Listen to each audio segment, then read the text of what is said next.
Hello, ladies and gentlemen, and welcome to today's live stream. One that is on a day where we not normally live stream, but it's special because I have finally acquired Leviathan. I finally have it. It is in my hands. Look at it. It's a beautiful box. It's actually, I will admit, when I went and picked it up from Games of Berkeley, I was like, and they brought it out and they were like, here is your copy, Angela. I was like, oh, thank you so much. It's smaller than I expected. I don't know why. For some reason, I was expecting this box to just be thicker, like taller for some reason than what we actually got. But I have it. And today we're going to be unboxing it, which I know all of you guys know the contents. You've seen the inside. We'll look through the rulebook a little bit. I haven't actually looked at the rulebook at all, and I want to see some of the gorgeous art in there because I've not peeked at it at all. And they always have gorgeous, beautiful, delicious Warhammer 40k art, and I want to look through all of it. Also, maybe get some inspiration for the bugs that we're going to be building today, and then we will spend the rest of the stream just working on building my bugs. There'll be something that will be very apparent as soon as we open this box. But before I do that, I just want to say hello to everybody. Hello to John and James and Havman and Metal Loknar and Captain Discord and Joshua. Hello to everybody in stream. I hope you guys are doing well. How many of you also have picked up this box already? Let me know in chat and also in the comments if you're watching this later on demand on YouTube. Let me know, have you picked up your copy of Leviathan and have you already started building everything and how far have you gotten? Have you gotten paint getting on your models yet? Tell me about all of it, because now we're going to open this box. We'll buy him. Look at that. And you might be going, immediately there's something strange about this. It's not stacked full. Well, that's because I've actually had this box for like a day and we've built all the Space Marines and they're primed already.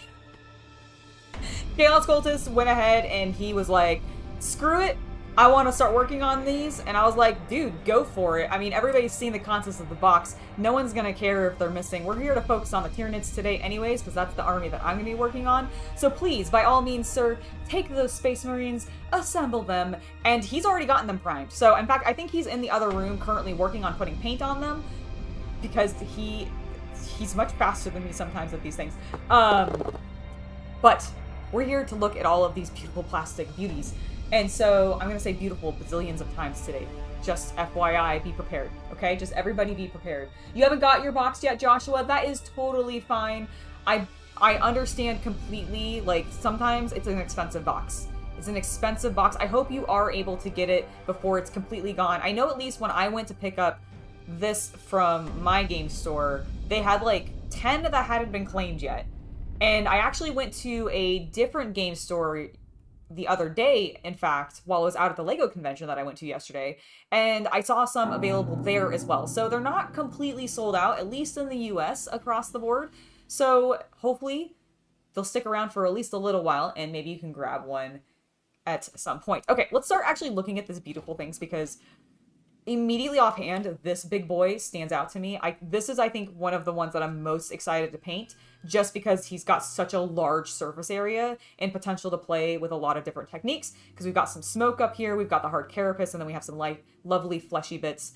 So I'm excited. I haven't fully decided on what I'm going to be doing for my color scheme yet, but I have some ideas. It's definitely going to be bright. I'm thinking I want to do, I'm actually going to shift the box slightly off to the side so I feel like you guys can see the sculpts a bit better, and then I'm going to zoom in. Dramatic zoom in. Oh, look at them. Wonderful. Absolutely wonderful little Nids. My little Gaunts. What are these guys? More Gaunts, it looks like. And then also, oh, the little tiny dudes that I don't remember the name of. I've never played Nids before. I've never played Tyranids. I have, like, maybe looked at a codex once for them. Ooh, this is our big winged boy. I am still mildly disappointed that we didn't get 2 sculpts for this guy, because I wanted his wings to be a bit more spread and open. But this is still honestly going to be pretty cool to paint. Done as xenomorphs would be really cool, Bobbins. I completely agree. I've seen some people do Nids as xenomorphs in the past. I was thinking about potentially doing that, but it's a little darker than I think I want to take my Nids. I want mine to end up being just really vivid and bold and colorful, so I'm thinking I might still end up with a really dark purple, potentially, but I also feel like... Thank you for subscribing, Systemalist? I think I got that right. Systalamist? I probably butchered your name, and I am so sorry. But thank you for subscribing. Hello, John. Welcome to the stream. Also, hello, Hasbin. I see a couple other people have dropped in. And Deadman84. Hello, hello, hello. Oh, and V-Killer. Hello. Welcome, welcome, welcome. Yours is coming in Tuesday. That's very cool. I assume, like, with some of you who have ordered it, like, online, you might have to wait a little bit longer. Curse the postal delivery services and them not being, you know, aware of when these things come out. I know they don't ship them until, like, the day that they release them. It's really annoying. But I'm not gonna blame the postal service, actually. It's just GW's fault. GW, get with your shit. Hello, Sean. Welcome to the stream. This is the other big boy that I'm really excited. Look how chonk his legs are. He can't even... Hold on, the sprue's so much larger that I gotta zoom out a little bit. Oh, so cool. I don't know... So while we're looking at these, actually, while we continue to look at everything, let me know what thing you'd like to see me build first. Obviously, we might end up building a lot of things over the next couple of days, or the next week, in regards to live stream content. But do let me know what you'd like me to start with today. I am leaning towards one of the big boys. Obviously, I do like the big boys. But, I mean, if you guys really want to see me just, like, crank through these gaunts and stuff, by all means, let me know. Oh, and just to go back briefly, because I realized I kind of tangented, as is my way, that I did not finish saying that I've never played Tyranids before, so I'm really not familiar with all of their naming conventions specifically. Like, I kind of remember them, but I will probably bork some of them. I'm trying to look for a place to put the plastic while we continue to look at things, but where it's still accessible, but not on my floor where my cats could potentially step on it and break some of these delicate tentacles. I would not want to break any of my Tyranids' delicate tentacles. The tentacles are, like, the most important part. Alright, let's go ahead and slide the box back in, and we'll zoom back out. And we'll keep opening this thing up. These are just the two little paper dividers. This was actually what was on top, so you get the box art in giant poster form if you wanted to frame this. It actually does look like a standard frame size, maybe 12 by 18 or 13 by 19, I can't really tell. It's been too long since I've been out of the frame industry and I don't keep up with it. Here is our big, beautiful book. Which, honestly, I'm a little disappointed that they just decided to go with the generic box art cover on this. I wish we had gotten something a little bit more artsy. Like, I would have liked a scene to be on this book rather than anything else. We've got an ad for Battle of Ogrim, which has some stuff on the back that I'm not going to share with you, because you can have your own. And then we got a bunch of decals. I was about to go, hey, where are all the decals for Tyranids? And then I remembered, oh, right. I don't think I've ever seen decals put on Tyranids. Why would they do that? They're bugs. They don't care about those kinds of markings. So yeah, that explains why there are no Tyranid decals, and now I feel sad for them, because I feel like somebody out there must have wanted to put some kind of decal on their stuff. And then below, we have all of our cards, which we'll take a look at here in a bit, as well as the bases, which have already clearly been opened because Chaos Cultist has been building the Space Marines. Where the hell did that go? Did it fall into the box? Oh, it must have... Oh, it fell into the box. I was like, did I just disappear? I thought I disappeared a base.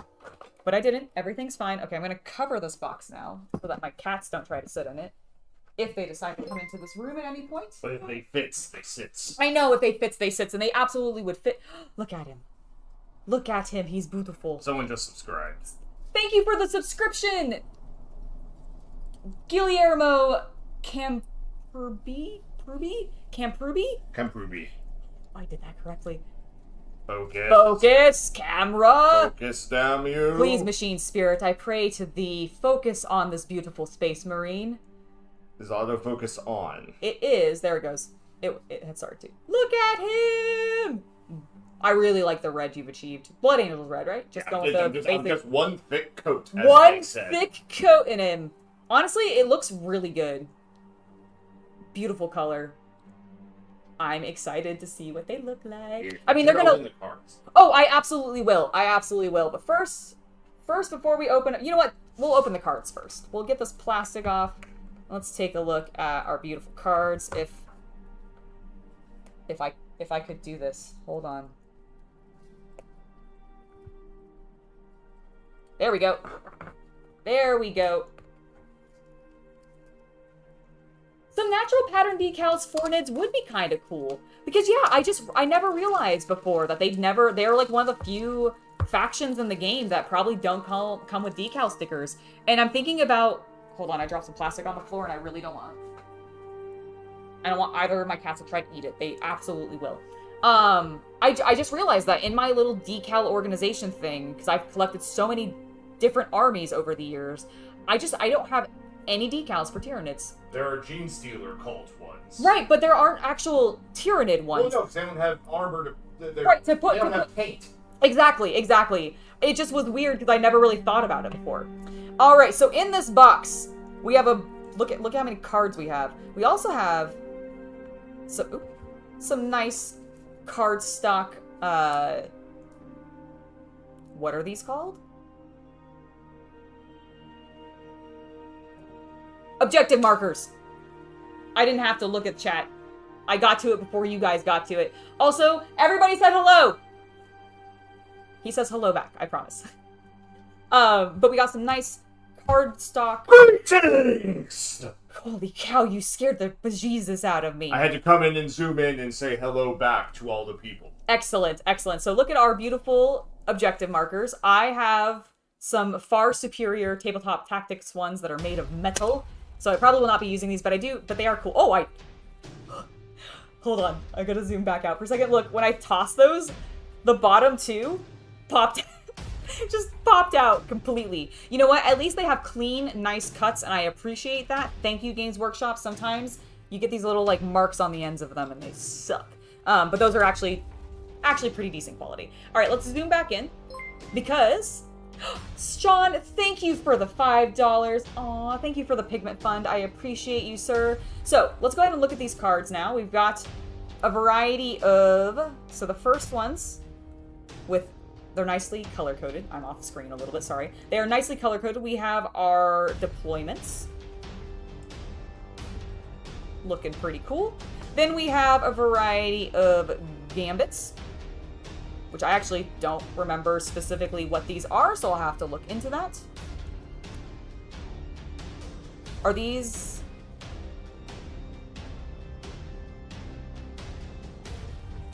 I don't know what the gambits are for, so I'll have to look into that. Then, oh, we have some more gambits. Alright, so we've got Gambit Attacker and Gambit Defender. I feel like I missed this when I was reading the rules. Did I? I probably did. I probably just blinked on it. It's fine. You're building your box today? That is awesome! We started building our Space Marines already. We actually got started on that yesterday, and I've been holding off on the Tyranids because I wanted to do that with you guys, but I was too tired to stream yesterday because I went to a LEGO convention. So the Gambits are the equivalent, I believe, in this edition of Maelstrom, you see. I see. Yes. Okay. So this is now a painting stream. It is. It is now a painting stream. Yes. Could you please stop drifting over the book? The book where you could splatter red paint? I could, but then again, it gives the book character, and they did publish a few tens of thousands of them, so I don't really care. I care! I just opened it! You're completely off screen now, by the way. There we go. It's blurry. It's fine. It's Look, he's like done. I finished him. He's great. He looks lovely. He this does. is the quality content people are here for. Alright. Alright, it is. Alright. Okay, so Gambits are apparently part of Maelstrom, or what they've changed that into. You know, now that he says that, I do actually think, when I was watching a battle report the other day, they did talk about that, and I just completely forgot. So, next we have a whole truck ton of missions. I'm not gonna, pause on these specifically. If you guys want to later, you can, pause on them, but I'm pretty sure these are just available online, so we'll just run through them really quick. I like that one. I like this one called The Ritual. It's called The Ritual, and that speaks to me on many levels. On so many levels. I've heard that the Eldar are getting banned in some tournament scenes because of just how, like, OP they are in this new edition. So I don't blame you, Joshua, for wanting to get some Eldari. I've heard they're quite tasty in this new game. Next up, we've got some secondary mission objectives for the attacker. I don't really feel like they called out attacker versus defender previously as much. Am I just misremembering that? I admittedly did not play nearly that many games of 9th as I originally thought I would end up playing, because I wasn't super enjoying the edition. I'm hoping this one, like, honestly just is better for me. But I don't remember the separation of attacker-defender as much.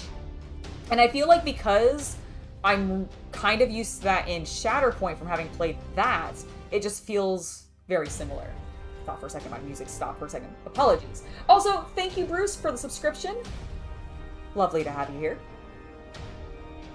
Yeah, I think it's like specifically in Germany or something. I don't know. I don't know the details of why specifically. All I've heard is that there's certain rules that have just been straight removed if you're playing in those tournaments that you just can't use because the tournament runners have determined that it's going to be too broken and that the Eldari will end up just being very OP. And I don't know if that's just the Eldari or if it's like multiple different factions that are getting affected. I know like something about the Imperial Guard's ability to move their tanks and still fire has been reduced because of in some tournaments, etc.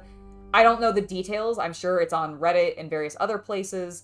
But I would look into it, especially if you are a tournament player, because I do think some places are having some changes. Those were the secondary missions for the Defender. And then at the very bottom here, we have a... Oh, hey, look, something that explains what the Gambit deck is. So this looks like it is a how to play in a tiny pamphlet form. How precious. We need to muster our army, determine our mission, read our missions. Okay, I know that sometimes gamers, myself included, are dumb. And we don't always read everything. But the fact that they had to call out, determine your mission, and then maybe also read your mission is a little silly, don't you think? Oh my god, you can fit a Wraith Knight into a 1,000 point list? Oh, I mean, that is fair. That is fair. I mean, I have heard that they're like crazy, like they can be a little broken, but I didn't realize it was quite that bad. I mean, that makes sense. Although, I mean, okay, realistically, how many people is Games Workshop actually having playtest these damn things? Not enough is the answer to that question. And they're also giving it to playtesters when they know they're just going to, you know, send off the books anyways without actually correcting anything or taking feedback from those people. It's very interesting, Games Workshop's handling sometimes of these new editions with how big they've gotten, with how many more people like their game and how many more people are going to play it and how little I really genuinely feel like they playtest. There is no physical way that they had every single army tested against every other single army with the new rules for 10th edition, which is why we're seeing some of these things like the Eldari being broken and banned in German tournaments. Don't lose the pamphlet. I will try not to. All right, let's go ahead and take a look at the book now because I expect some beautiful art in here. I'm going to first remove this, our beautiful build guide, which, you know, we've already built our Space Marines up. However, we'll be looking at... we don't care about you. We care about these. We care about all of these little lads. I am leaning... So just for me personally, in regards to what to build, I am leaning towards either the Neuro Tyrant, because I think the Neuro Tyrant is badass. I would totally build one of these big chonky boys, the Neuroloids. Is that really what they're called? Neuroloids? No! I'm sorry. That is what I'm attaching here. They are called the Screamer Killers. I can read. I promise. I am one of those gamers that can read sometimes. I just read the wrong things. So either a Screamer Killer, the Neuro Tyrant. beautiful they are. They're both so thick. I would also take building, honestly, really anything. But the Von Ryan's Leapers also appeal to me as more big boys. So let me know what you'd like me to build here in a little bit after we're done looking at this glorious book. Now, please let me slide. Come on, I don't know why I don't want to tear you. I don't want to tear you. I want the satisfaction of sliding it off. I did it. Alright, there's the edge of our book. Here's the back of our book. The Tyranids really should have been on the front, let's be honest. It's not that I'm biased because I'm starting my first Tyranid army. You're biased because you're starting your 12th Space Marine army. I'm kidding. I am kidding. But I do actually wish the Tyranids had been on the front. I also just wish this book had had a different cover, because we got a repeat of this damn split Terminator face with gosh darn Tyranid. Alright, let's look at this beautiful book. That's really cool. That's really cool. Warhammer 40k Hobby! For those of you that are unfamiliar with it, look at it in all of its glory, in all of its painted awesomeness. Tells you a little bit about... We are artisans, everybody, according to Games Workshop. We are the hobby artisans. We should all refer to ourselves now as we're not miniature painters. We're not hobbyists. We're not even just artists. We're hobby artisans. I don't know why that amused me. It just did. I've actually heard that the new app is pretty decent for 10th edition. There's a little bit of fiddliness still with it, but it's actually not terrible, which is really cool to know.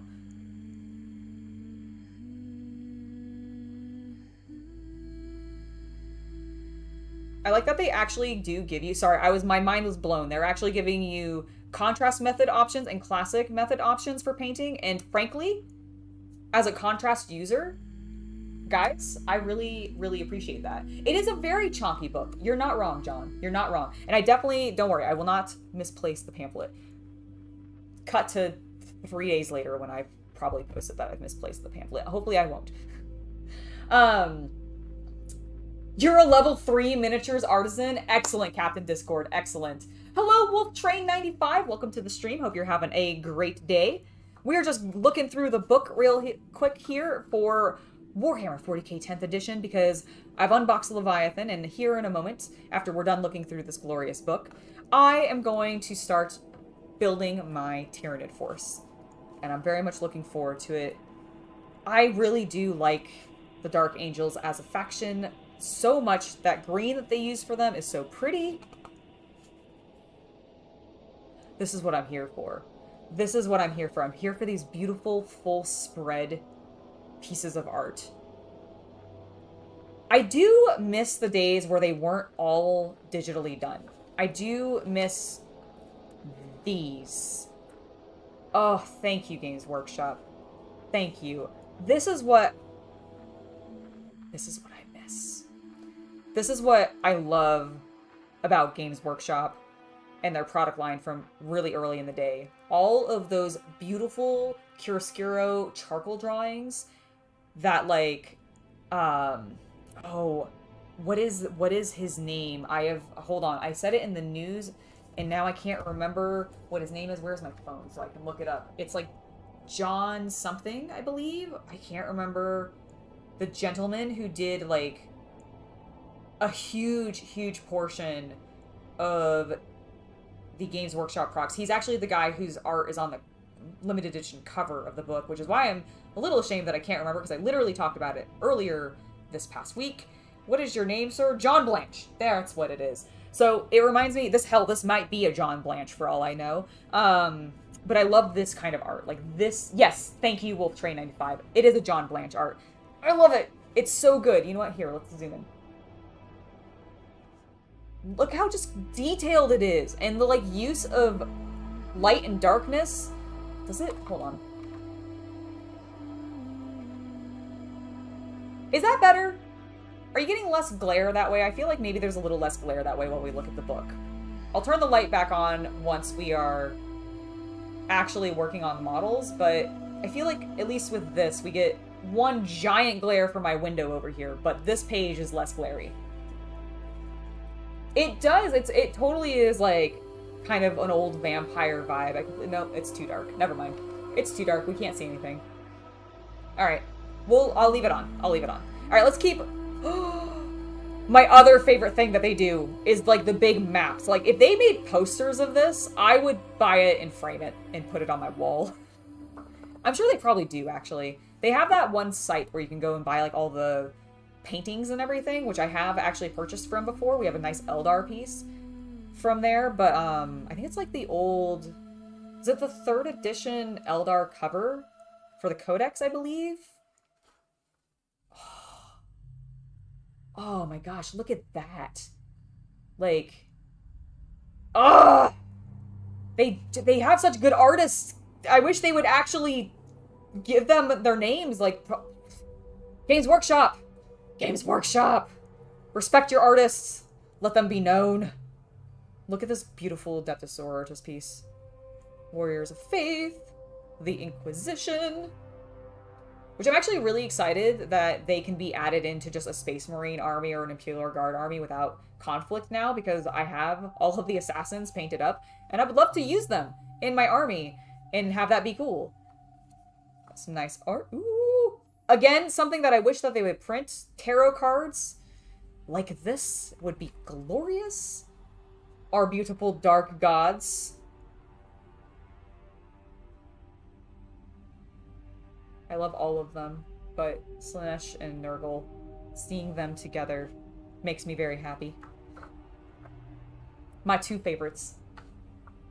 Hail the Emperor indeed. Second best faction in the game, Jackson? Well, what is the first best faction in the game, in your opinion, then, if Tyranids are second? And let me tell you why it's the Death Guard. Because they are the stinkiest and the best boys. I asked what yours was, though. Please, let me know. What is your #1 faction?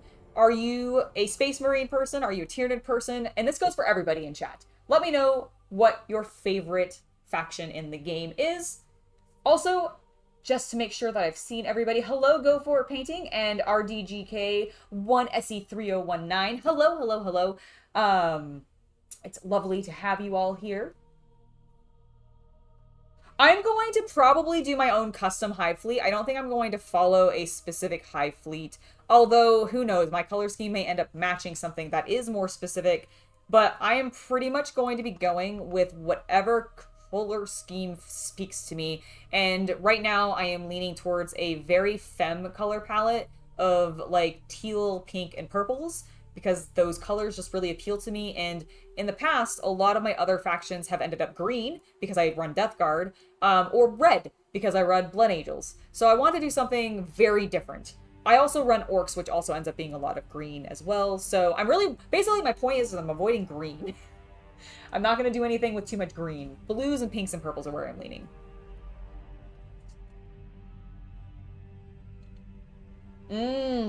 Eldar with the Tau, that both great factions. You know, I've not explored the Tau very often, but I really do like their mech designs. They're very cool, and I think some of the bright colors that I like to work with really speak to the Tau mech suits. Very cool. We're getting, a big chunk of just text. Age of the Witches. Oh, this is going, I didn't realize we had gotten into the history. The Ox of Omen! Look at this.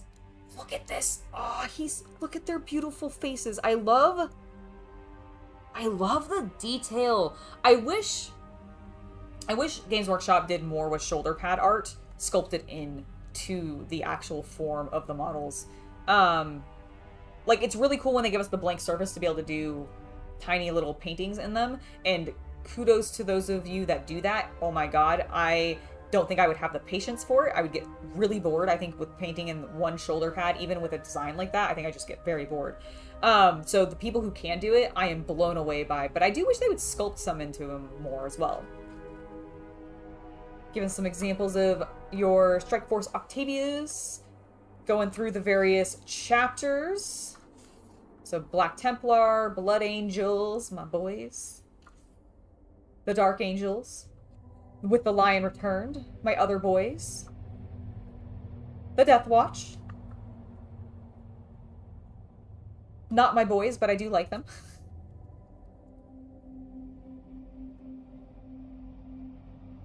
Orcs and...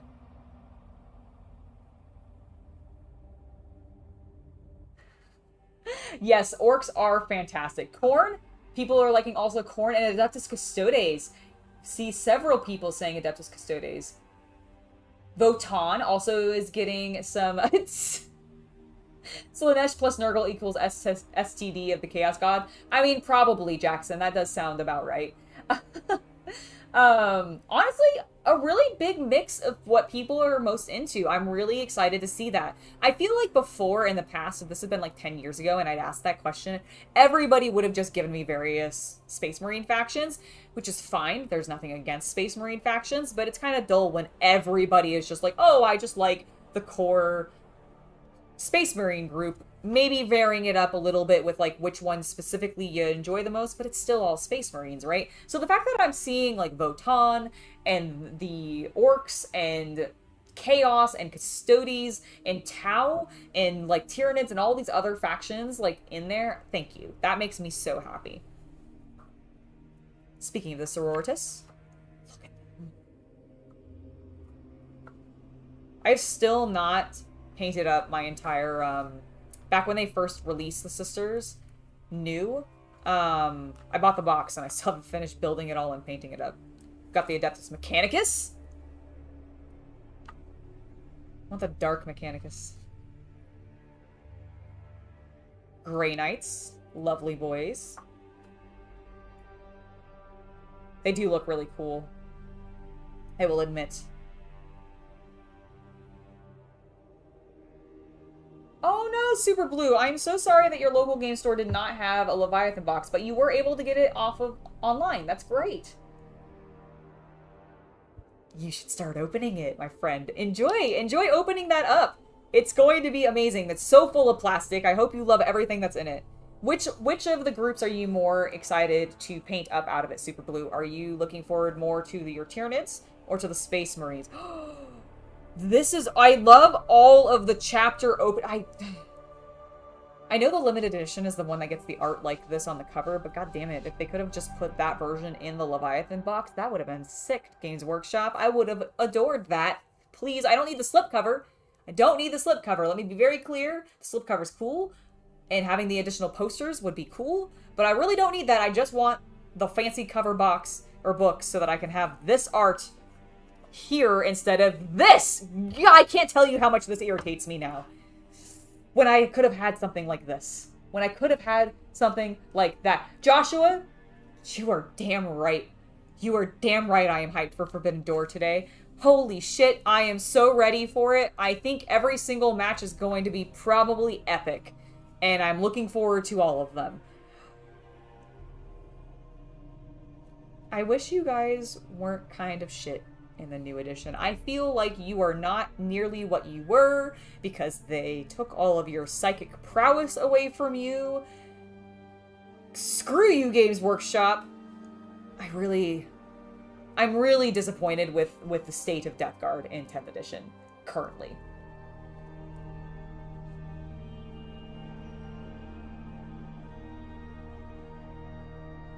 It's the word bearer's responsibility. You know what? That's a fair point. Look at Magnus in his glory. Beautiful. He is majestic. I really need to get him and paint him up. Nice.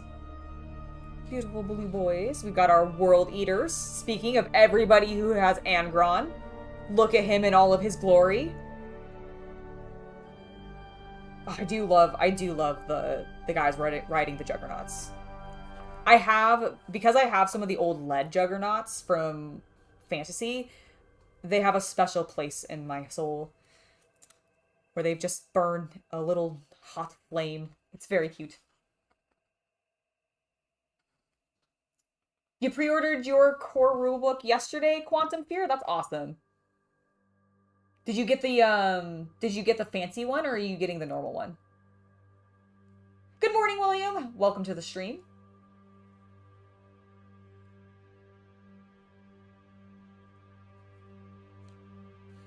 Marines are great. Don't worry to anybody who likes the Marines. The Marines are lovely.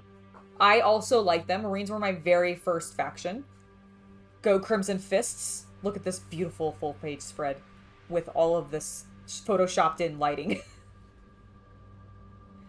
Oh, this makes me very happy. Seeing my Death Guard beautiful boys killing some Ultramarines. Nothing against the Ultramarines. I just like my Death Guard more. I do like the Chaos Knights. Yeah! Ah, they are spoiling me with just beautiful art in the Chaos section, and then now we're into the Xeno. Look how terrifying the Tyranids are. Also, oh my god, look at that face. Hold on. Look at this. Look at that face. It's so cute. I just want to pinch his cheeks. Ugh! They're so good. It's such good art. James, thank you so much for the $20, friend. Oh my gosh.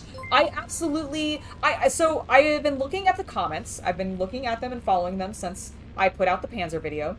And I definitely think the Panzer's winning. So I do think we're going to end up painting the Panzer first. We might end up painting the Merkava later on. But as a just defined either video or committed live stream thing that I want to do, I definitely think the Panzer has won. So don't worry, James. We definitely will be. Thank you so much. Oh, okay. We've looked briefly. We started. I was very confused for a second. I zoomed not far enough out. Hold on. There we go. I was very confused for a second because I was like, Tyranids. Eldari. And then I was like, right, this is all Xeno, not just the Nids. Calm down, Angela. Look at our Fate Breakers. I love these. The Wraith Lords, they're so cool. I have a couple, actually, that I picked up from a friend who was selling her Eldar army. And she was doing a really cool theme on it, actually. She was doing, like, an underwater thing. And it kind of reminded me of what Games Workshop eventually did with the Idenith Deepkin. That's what they are from Age of Sigmar, except in space. Because she got, like, literal seashells and was putting that on the base. It was really cool. I think the Panzer is going to be... I think most people are going to enjoy watching that a bit more as well, which I was actually a smidge surprised by. Not because of... Like, it's a Panzer, so it's a very popular tank style, and I get why. I completely understand why. But I was a little surprised because the Merkava's larger, so I was thinking that maybe people would want to see that just because you'd be able to see a little bit more detail, I guess, because there's a bit more to, like, take care of. But honestly, I'm excited for the Panzer. Oh, yeah. Sean, I am definitely going to be weathering the Panzer. 100%. I have been enjoying the crap out of using my weathering powders that I have from Tamiya, so definitely going to be using them on the Panzer. I'm also considering getting some, like, heavier duty, like, mud effects. I know AK makes some, and a couple other brands make some other types of weathering powders and mud stuff, and I think that would be cool for the treads, so definitely in the consideration for doing that. We've got our Gene Stealer Colts. I'm going to keep moving on. We've got our Leagues of Votan. Nice. Got a string that has been crinkled and left a tiny impression on this page. How dare. That's what happens when they get smushed together. Oh my god, doing the Panzer and Slaanesh colors would be fun. So one of the things I have been considering, I have not watched it at all. I've only seen it used in, like, music videos, honestly, and referenced on other people's YouTube channels and everything, but I am kind of interested to look up the Girl und Panzer show and maybe paint it up like that and put one of their decals. Because from what I've seen, they put, like, little icons on the tanks that are girly AF, and I kind of want to do that.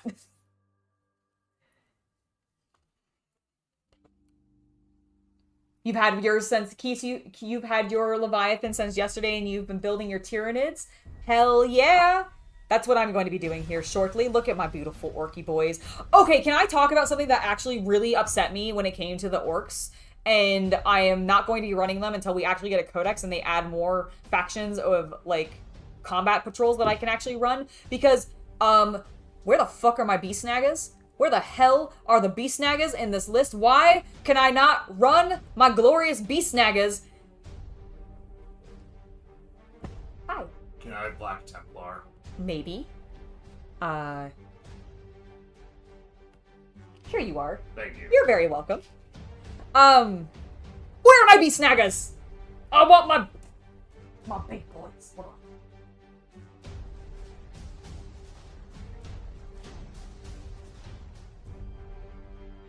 Games Workshop crafted these glorious new Chonky Boys. This is a Joy Toy action figure, not to scale to the game, but it's the closest beast snagger that I had available. They crafted these beautiful feral new boys, riding these giant ass squigs, and then they're not in like I know that they have like the data sheets and stuff out for them, but like you can't run a beast snagga combat patrol, and that bothers me.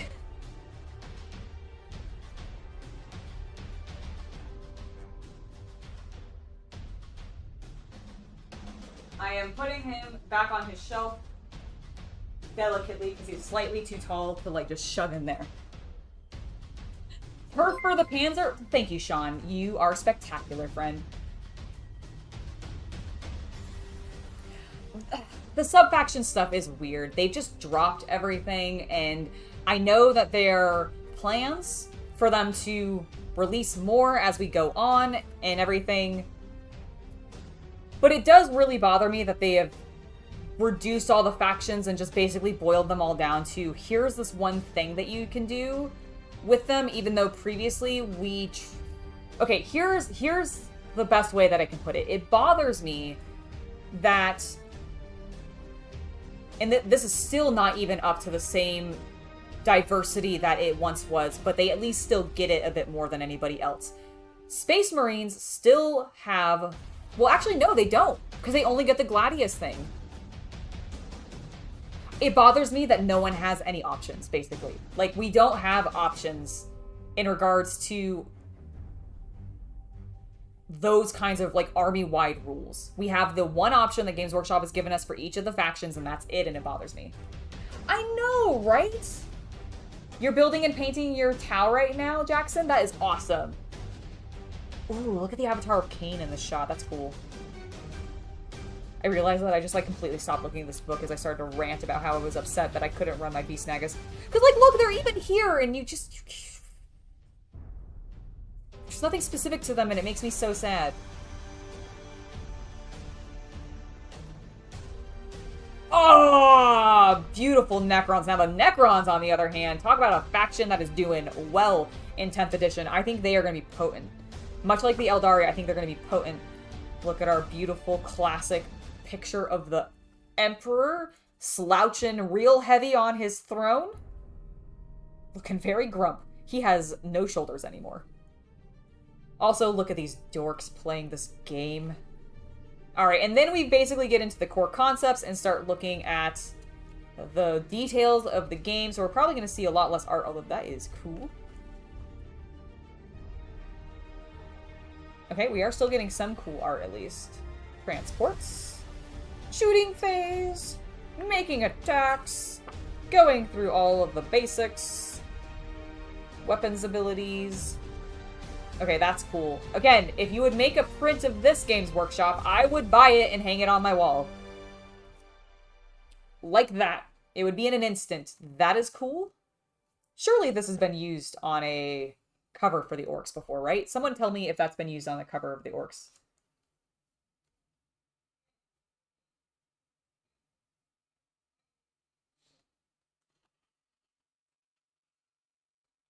Oh, that's good. In the comics? You mean in the White Dwarfs? Checking to make sure the music was still going. I think it just is like in between songs and it's soft. So if you notice that it just suddenly stops, it's back now. Look at that. Very appropriate. I am listening to just like a random playlist that I found of music good for painting Warhammer 40k or reading to Warhammer 40k. So I hope you guys are enjoying. I feel like it's appropriate for sure for what we're looking at right now. Alright, I think we are gonna rapid fire through the rest of this book because it is so big, and now we have less cool art to look at because they're just showing us how to play the game. How dare they? I know that's what we're all here for.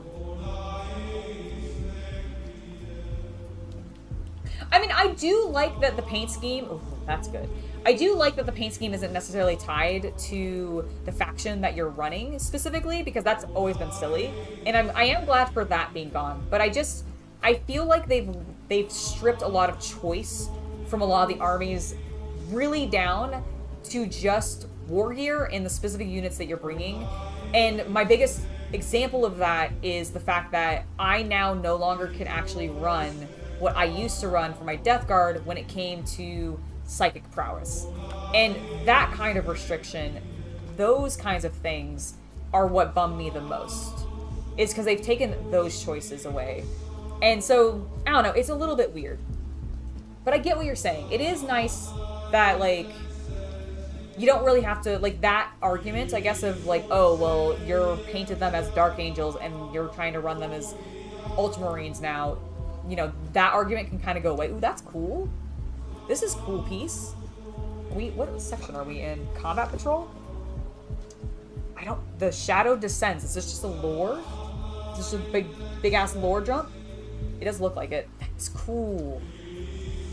Look at all the psychers screaming because they're contacting the Tyranids and going, whoa! Sean, I have airbrushed a little while. I am also still afraid of mine. I have a Tamiya airbrush. They actually graciously sent it to me. I was blown away. I've done one video about it where I did, like, basically I tried one cheaper version and then I tried the Tamiya brush. And I really do like using it. And I probably will use it when I paint the Panzer just to get my base coats down. But I am also terrified of using my airbrush. So I completely understand.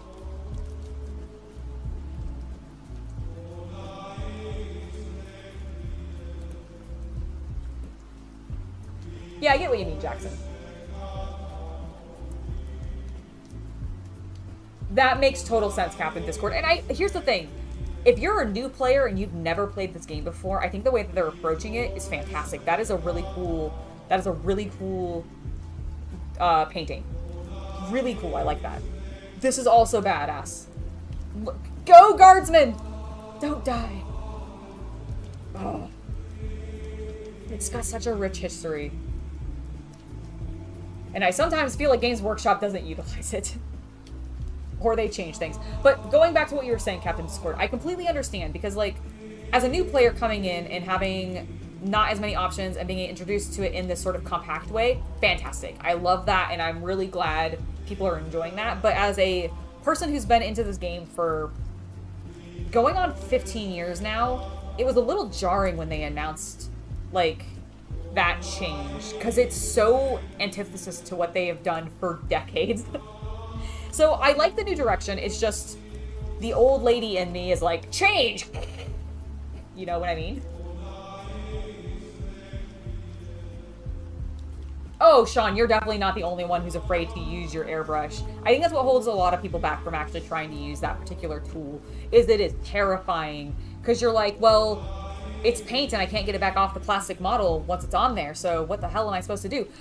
Okay, here's the showcase. Do you think they're going to be nothing but full-page spreads of beautiful miniatures? Because I bet it's not. I bet it's going to be mostly full-page spreads. There's a little blurb. That's okay.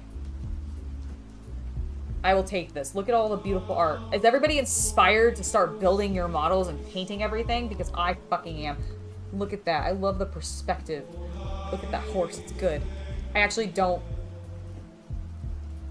I thought for a second I was about to be like, what the fuck why is there a Sigmar model in there? And then I remembered, nope, that is that Solar guy who I kind of made fun of when he was announced, because he did look like he should have been part of the Stormcast Eternal. I think some people like change.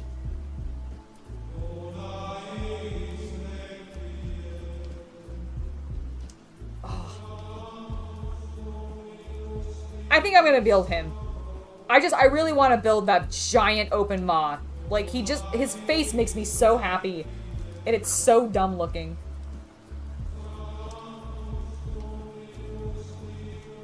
What is happening there? Does this weirdly look Photoshopped to you? Like, look at this side of this picture. You can't see, there's too much glare. Never mind, ignore me, it's fine. It looks weirdly Photoshopped to me. Like the model isn't actually in that scene. They took it from a different shot. That looks badass. You know what I'm really jealous of? I want to go to a Warhammer world, like the big one in UK, so that I can see the giant ass display of just all the painted miniatures together. That would be really cool. Some nice Crusade Force information. I actually really love these. These are great. They've made them impossible to actually photocopy nicely, but you know, that's fine. Hopefully they put digital copies online. I hope. Someone let me know. Lord Commander Solar, or yes, exactly. Snowy Frost. That is exactly who it is. And I definitely was like, he should have been part of the Stormcast Eternal. His little... Basically, I think Games Workshop in that instance, and I think this is what I said in the episode talking about it, I think they broke their own design rules. Because in 40k, whenever you have a halo of the sun, like a sunbeam type halo behind a character's head, it's always straight. Like, all the lines are always straight. In Age of Sigmar is where they get the squiggly lines for Sigmar, because it's the comet tail and all that. And it just, I don't know, it really bothered me when they did that. It super bothered me. Look at that. Look at that. That's so cool. That also looks way more modern than some of the other ones that we looked at. I wonder if they've gone back to actually doing some of their charcoal drawings, or if they've just started making their artists do it digitally in grayscale, which I could also see. All right, we've got rules mostly in the back here. Hi, it's time for painting with the alchemical cultist. Hello. So, actually, the squiggly lines that you spoke of did originate in Warhammer 40,000, for you see the squiggly lightning bolts. Are they the Thunder Warriors? Yes, they were. And so they are still a symbol of the Emperor's imperial military might. And so by being Lord Solar, he inherited that. Well, okay, fair enough, but I still kind of feel like it breaks their design aesthetic because they've never used it elsewhere, and they've specifically kept it separate. So I'm going to say that my argument is still valid, but that actually is really cool, and I did not know that. It makes sense, though, that he'd be tied to the Thunder Warriors, though. That is actually really badass. Okay, we didn't finish looking at this, but in the back, it's just talking about, like, deployment and some of the cards that we looked at. So, I'm going to officially put this book off to the side, and ladies and gentlemen, we are going to start building some tyrannids. So let me just set this over here. I'm going to take a sip of my drink. Scython, welcome to the stream. Hope you're having a wonderful evening, sir.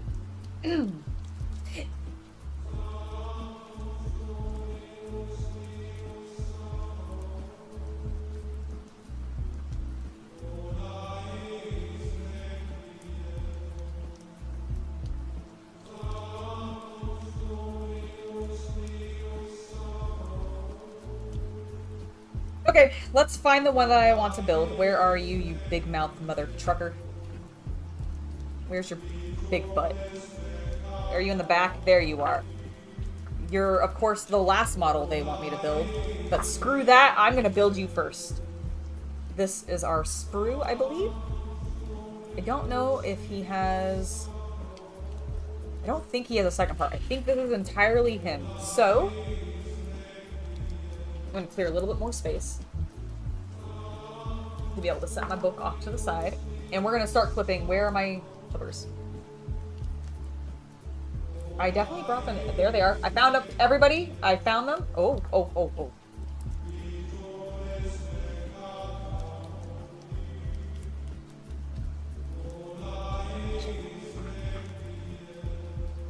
Alright, let me move you, friend. You need to go in there, please. Thank you. Somebody I need to repair, and I was accidentally bonking him.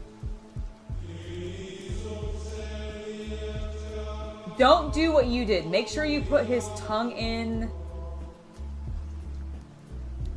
Wait, you forgot his tongue? Oh, did you leave off K2? Oh, friend, I'm so sorry. Oh, I'm sorry, Captain Discord. Alright, I'm gonna zoom in a little bit so we can get a better look at these beautiful plastic. And we're gonna start clipping.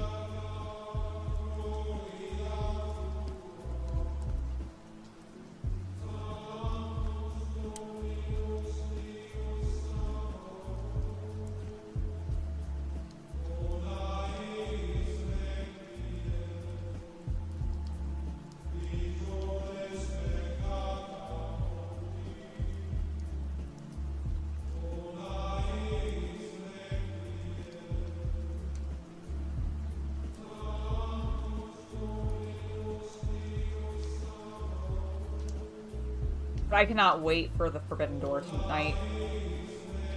Such a busy weekend. I had a Lego convention that I went to, which ended up being okay.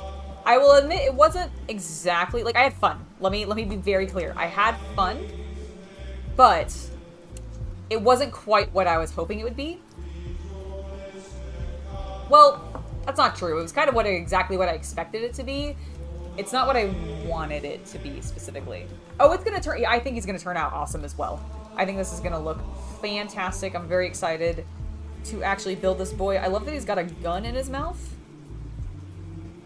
Like I had. Oh no, I'm sorry. That is not a gun. That is a Space Marine arm. He's ripped a Space Marine's arm off. Look.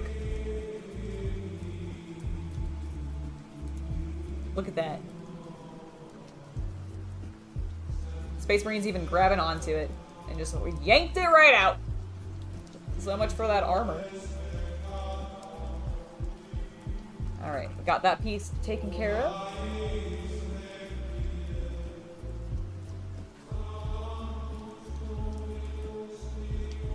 Oh, I'm sure that I've definitely seen some glossy black xenomorph style. Do I need to keep that? I think I may need to keep that piece.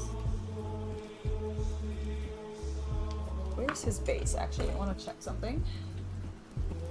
There is a little bit of the sprues on there that I'm not sure if I need. I think I don't need it. I think it's an extra bit. I think I just need the main one, so let me clip this fully off.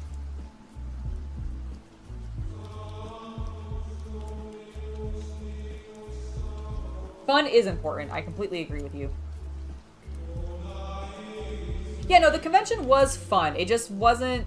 It was, I guess basically it was exactly as family and kid oriented as I was expecting it to be, which is not necessarily a complaint, but I didn't really feel like they had a good representation of like mocks or those kinds of things at the con. It was a lot more activities and just like freeform building, which was cool and especially great, I think, if you had like kids. But for me, I was like, we spent like maybe an hour and a half there max, and then we left. Because there really wasn't, as adult fans, I didn't really feel like there was that much more for us to do after a certain point. Which is a little bit of a shame, but not too bad. Alright, where's this tongue? There it is.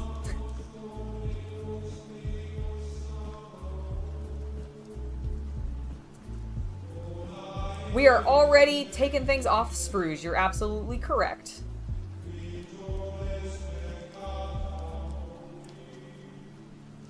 Alright, there's his little tongue. I'm just gonna go ahead and clip... I'm not gonna clip everything yet, actually. I lied. We're gonna do this in pieces. We're gonna do it in steps. I'm gonna take my time. I want this boy to look good. Where are my files?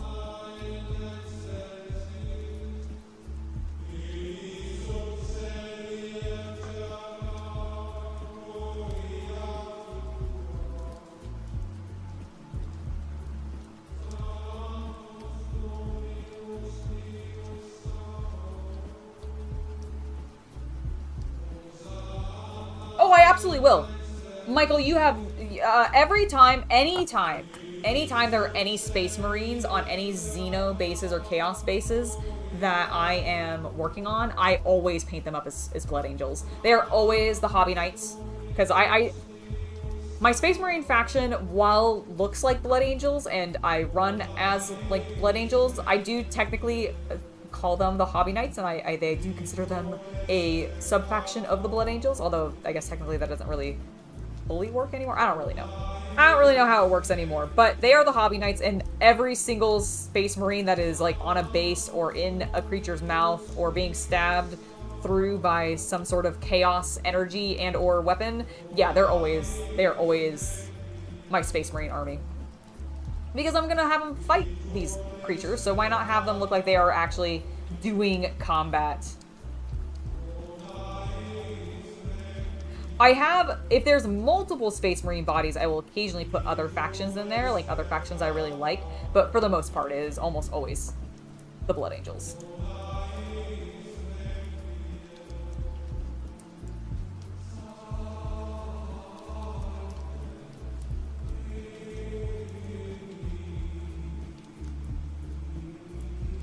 That's looking good.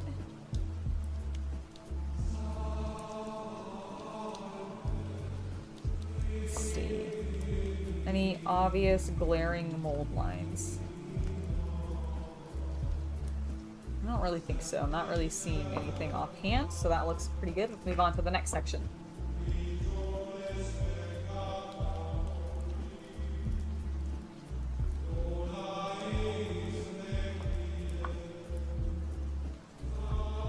I like vampire boys. What's wrong with vampire boy? What you got against vampires? They are the best. Are you one of those werewolf lovers? How? Captain Discord. Captain Discord, we are a vampire family here. I am a little sad because the Soulblight Gravelords exist in Age of Sigmar, and Games Workshop has said that they are not really repeating factions in the new old world that would exist in AOS, that we're not going to get the vampire counts back in old world. That being said, the Gravelord... oh my god, I just said their name and then I've completely fucked it up. The Gravelord... No, Blight... Oh my god, why can't... The vampires in AOS, they do look cool. Their models are pretty cool. Oh, sweetie. Women have been crazy for vampires way, way before Twilight. Way, way, way before Twilight. I mean, there's like Buffy and like, Lestat. And all of that, the interview with the vampire, like that entire Queen of the Damned, all of those books. And then, of course, you know, there is also Bram Stoker's Dracula. And I think women were pretty into him. But women have always been into vampires. I mean, men are also into vampires. And how many of you are into vampires? Yeah, I don't think we're gonna get Vlad and Isabella. I know! That's why I'm upset, Captain Discord. I don't think we're getting them because they have said that they're not going to be repeating factions. So, like, the vampire accounts aren't coming back. Now, I don't know if that means they're not going to do... Go for a painting, no problem, have a good day. See you later. Soulblight Gravelords. Thank you, Crispy. Thank you, thank you, thank you. Yeah, they're not, I don't think they're bringing them back. Now, maybe they'll do individual characters, like one-offs for them, but from my impression, we're not seeing Isabella and Vlad back, or Manfred, which makes me so upset. Like, I want them. Like, don't get me wrong, I am so hyped for Bretonnians and Tomb Kings coming back, because there were 3 factions that I wish I had collected when it comes to Warhammer Fantasy before it disappeared. And it was Bretonnians, Tomb Kings, and vampire counts. And the fact that we're not getting the vampire counts, my beautiful blood-sucking boys and ladies, I am sad.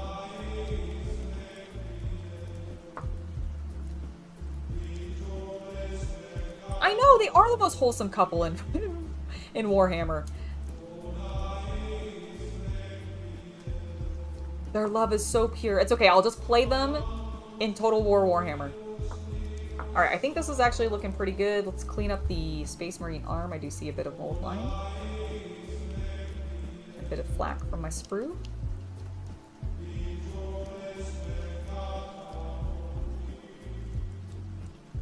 Alright, that is looking good. I really like how clean this is. Let's work on this tongue. Got a little bit of a weird mold line right down the center there.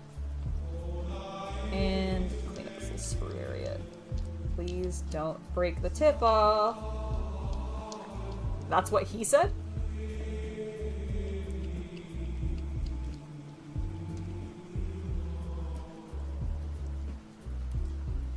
It's the risk you take when you deal with a demonette.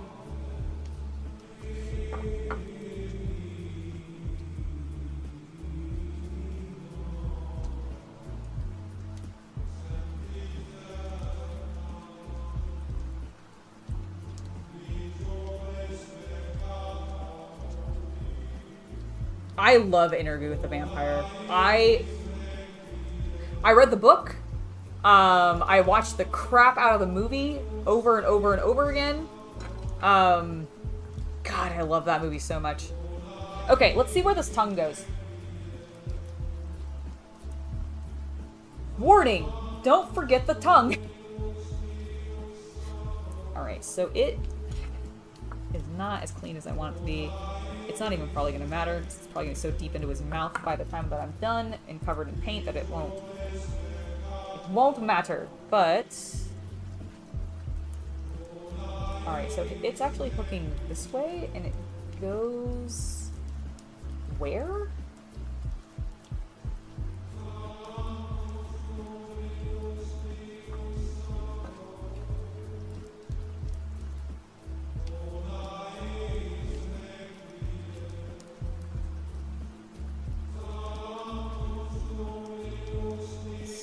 Goes here.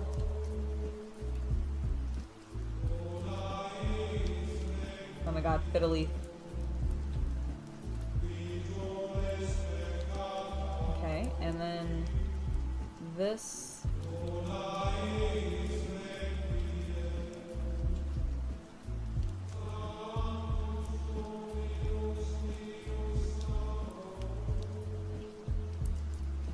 Is that where it actually goes? I don't feel like that's sitting in there correctly.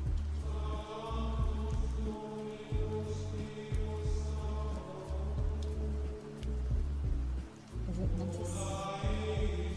I do think that is correct though, right? If we're looking here, hold on.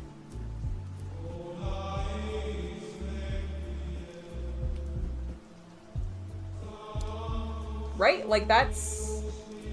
I've done that correctly?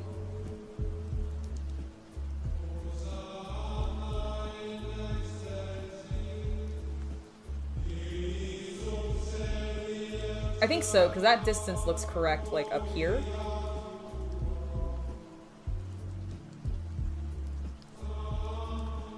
Okay, I think I may have just not pushed it in enough, but that does look correct now to me. Oops.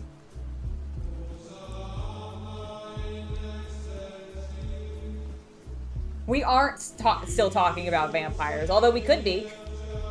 Although vampires are more of a teeth kind of creature, rather than their tongues.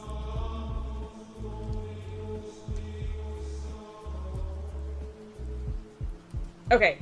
Alright, you guys are saying that it looks correct. I think you're right. I think I now have slid it into the correct place. So, let's go ahead and... I do like how this is just kind of pushed to fit. Oh, what is... I found some sprue that I didn't finish cleaning up. Hold on.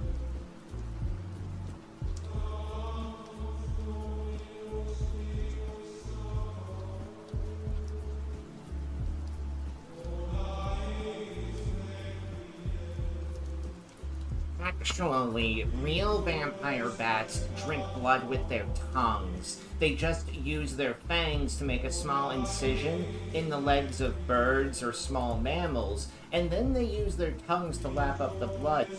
So to say that vampires... Excuse me, my glasses fell down. To say that vampires don't use their tongues is really a misnomer, ma'am. Well...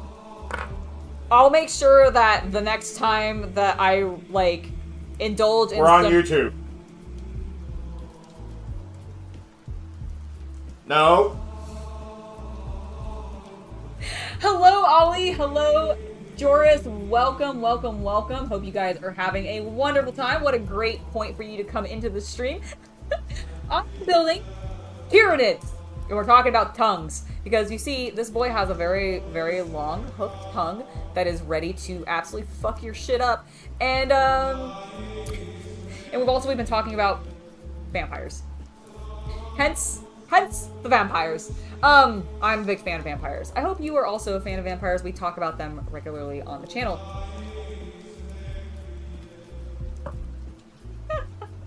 Alright, let's glue this bitch together.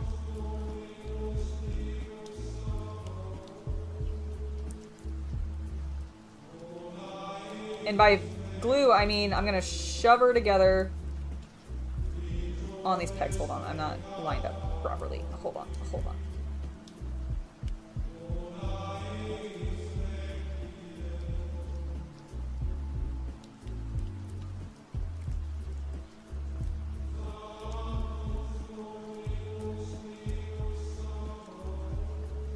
Honestly, that went together pretty well. Alright, I am going to do a little bit of precision gluing here to fill some of these gaps.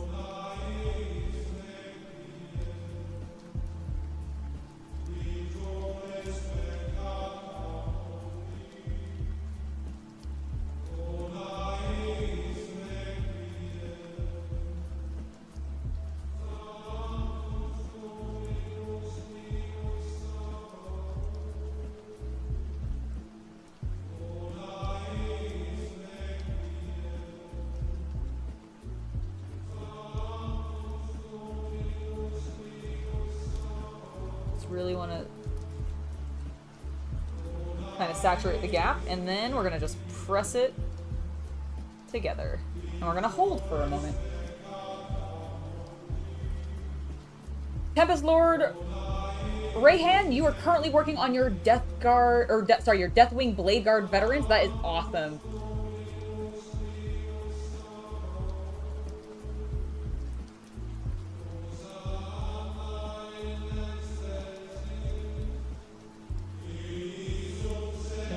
Pressing these for a little bit while I catch up with chat.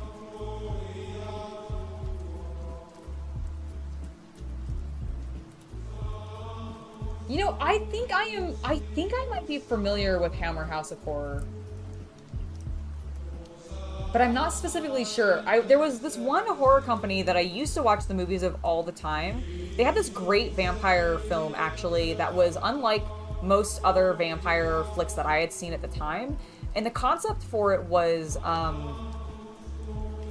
I feel like the movie itself was called like the Hamiltons or something. It was the last name of the vampire family. And they basically, like through the whole movie, or through a portion of the movie, up until a certain point, you are led to believe that they are just serial killers. And then it gets revealed that no, they're vampires, and like, it's this whole thing. I absolutely really liked it.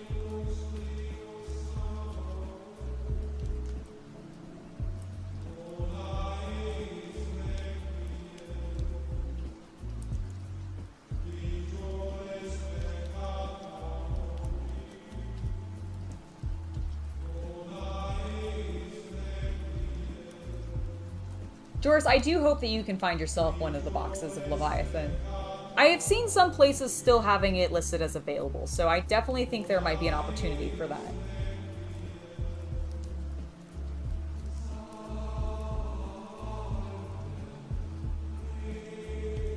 Ollie, the building is going great so far. I just got started. Put this little boy together. We're doing some spot gluing to help secure things.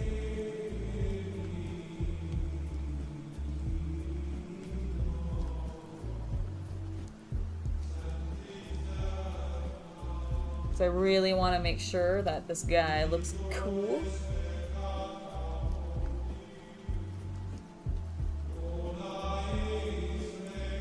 And I want to try to fill in some of these seams if I can. I'm gonna hold this for a little while longer just because it's kind of a big piece and it might force itself apart a little bit.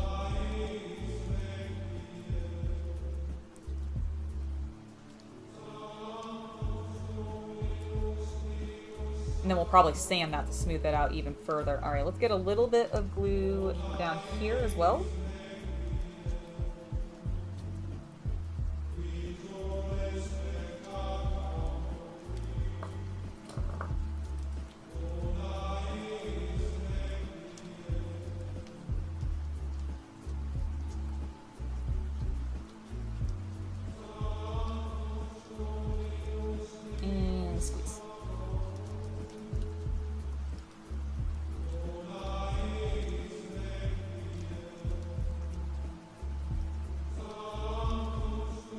Yeah, you think they got all of them right with the push fit minis in this one?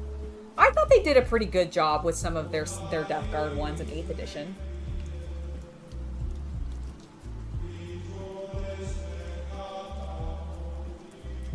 I don't think I'm going to be going with a specific hive fleet.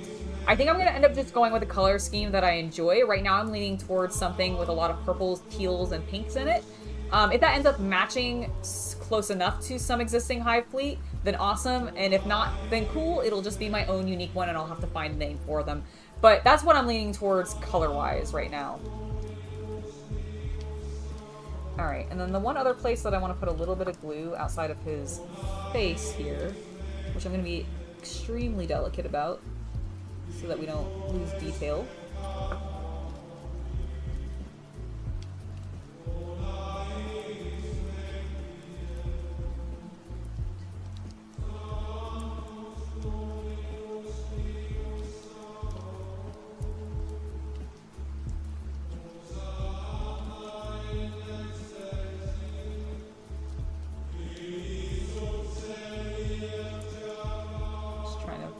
Together a little bit more,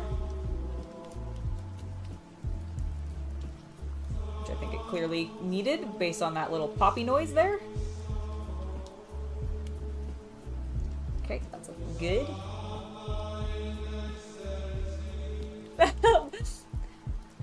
Firmly and squeezing the life out of you, McBrownson, because McBrownism, because that's kind of like, I'm putting pressure on these boys. I don't know if you want somebody holding you like this specifically. But you know what? I hear what you're saying. Alright, I think that's looking pretty good. The one other place is just, there's some gaps here. Kind of bother me.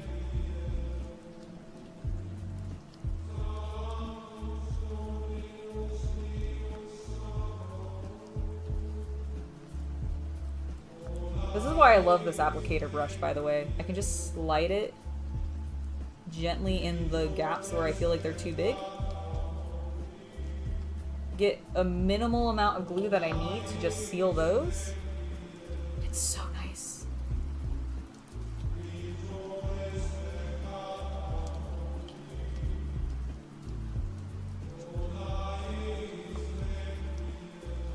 Hold firm, boys!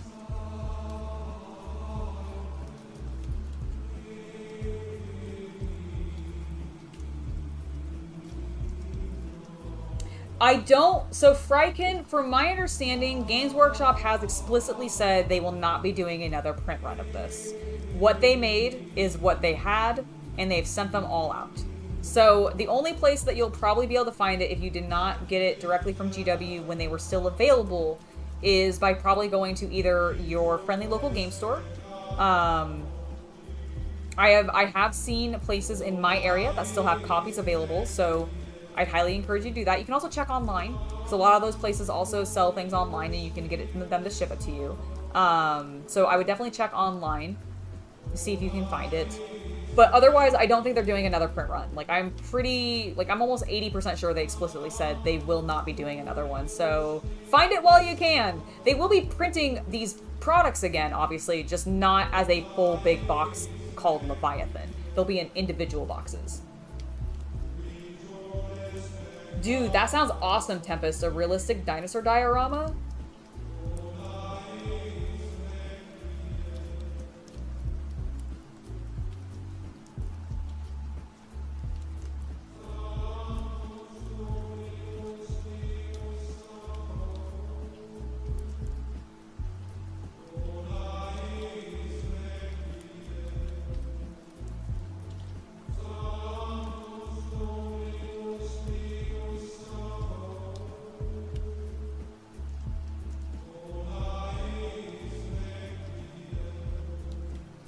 one final firm press.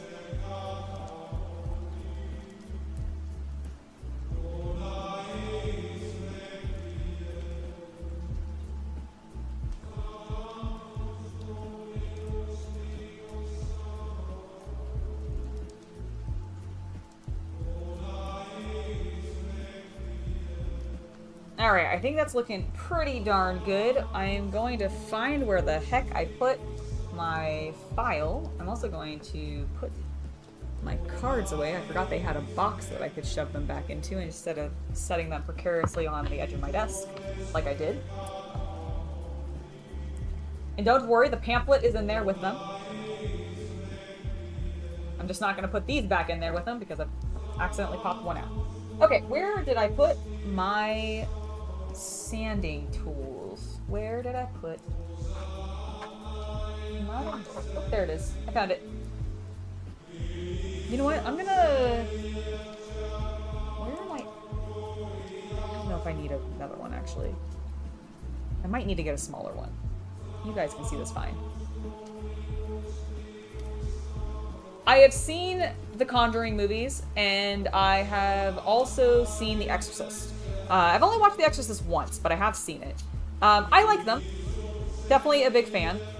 I personally prefer, I am actually a really big fan of the original Grudge, and I don't mean the English one, although I did think the American version was well done, with Sarah Michelle Gellar in it. But I really, really liked the Japanese version.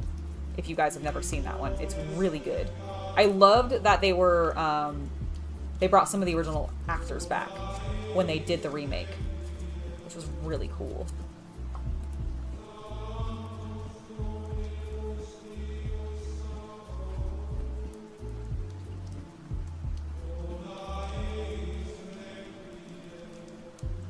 Alright, that is looking good. Let's tilt his head a little bit. Lovely.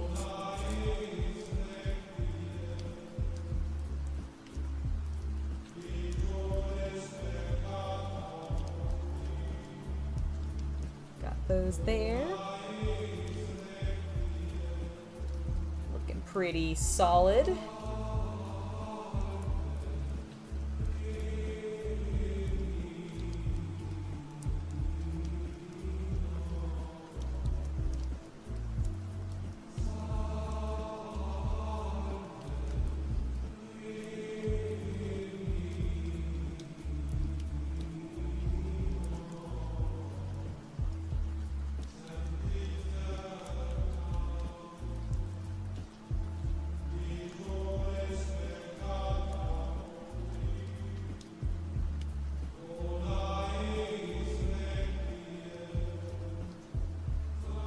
Just cleaning this up really quick, guys. I feel like it's still got a little bit of a kind of obvious lip.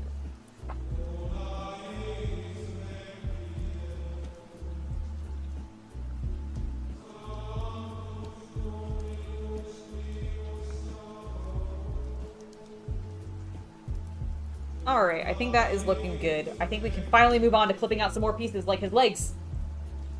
You want a scary dinosaur movie? Well, I mean, V-Killer, have you... Okay, well, maybe they're not scary anymore, but when I was a kid, the Jurassic Park movies were scary, so... Surely they've made some other scary dinosaur movies since then, though, right? Zooming back out a little bit. We've got our big bug boy. He's looking fantastic. We've got his tongue in, so don't worry there. That's what I've been doing, Andrew. I have been using glue to seal them up, and then I have been smoothing them back down.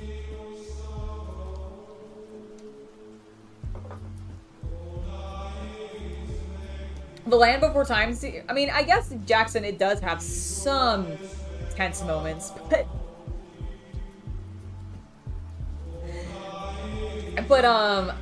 I mean, only in the sense that there are some just very heart-wrenching moments. I would...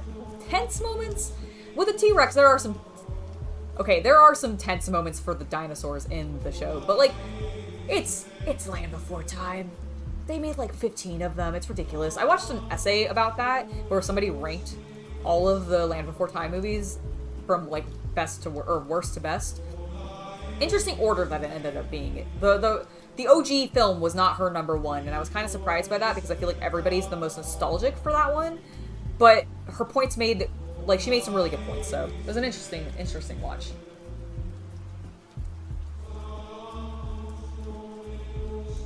Dude, that would be cool, doing some Nids up in the blue color tone.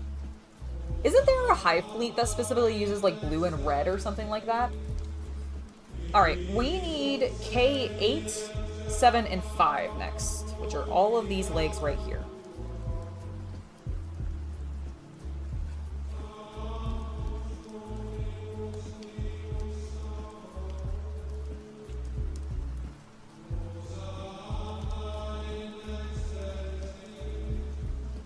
You know, I've never read the book for Jurassic Park, actually. Is it any good?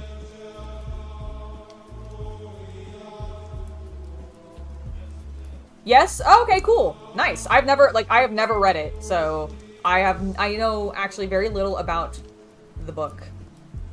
Or how different it may or may not be from the movie. Johan, thank you for subscribing to the channel. Welcome, welcome, welcome. Hope you enjoy yourself here.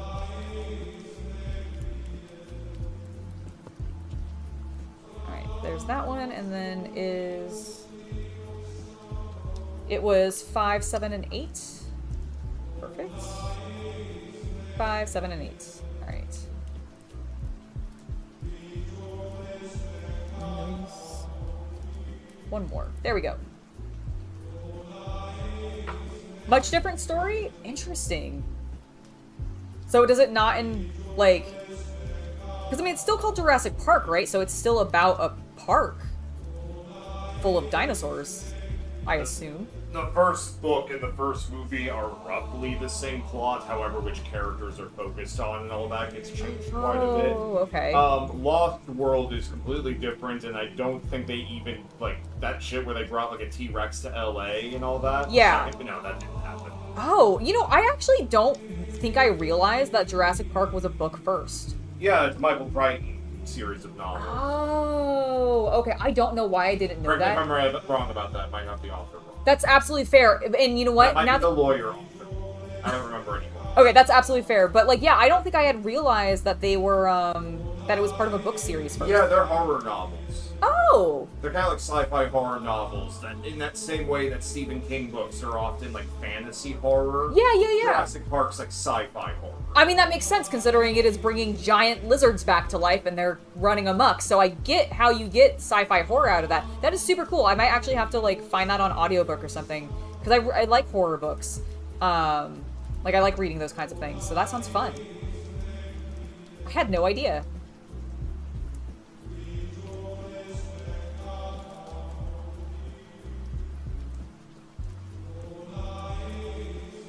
Okay, he was right about the author. Excellent.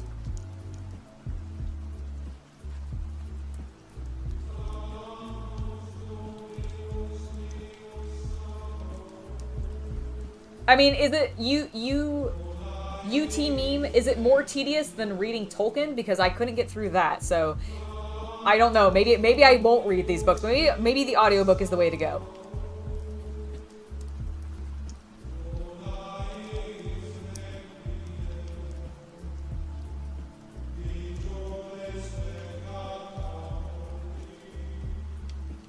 To be fair, I enjoy reading Frank Herbert, so. I was gonna say, like, I know there's quite a few. I feel like that is just a trope of older authors at this point.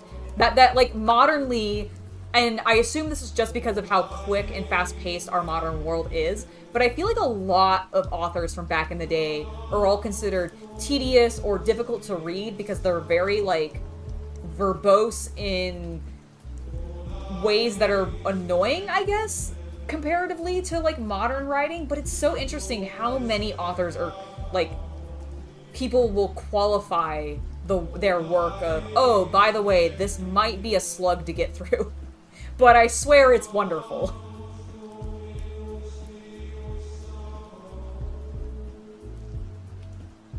I mean, that sounds kind of cool.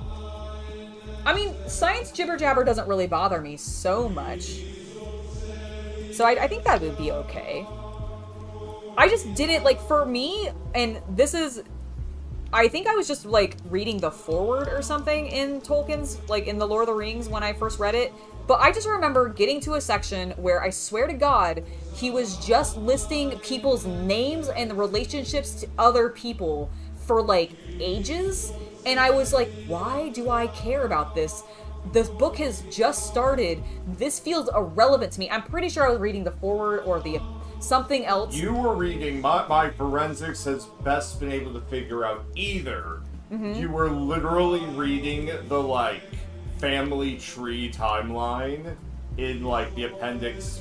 It was at the beginning of the, yeah. They were just, they put that in the same way the Horus Heresy novels put the list of characters at the beginning. I think that must have been what it was. And or you were reading the Fellowship and you got to the Barrow Downs and you got really bored while they were describing all the weapons they gave to the hobbits. No, it definitely wasn't weapons. It was names. It was specifically like, this person is the son of this person. By the way, all these people have 6 to 8 titles in their name. Yeah, you were definitely not reading the actual, like, book. I must not have been, but it was at the beginning of the book, so I thought I needed to start there, and I read it, and I was bored out of my fucking mind, and I never went back to it. You were also in, like, 3rd grade. I was also very young, and so I was just like, I have no patience for this. What the hell?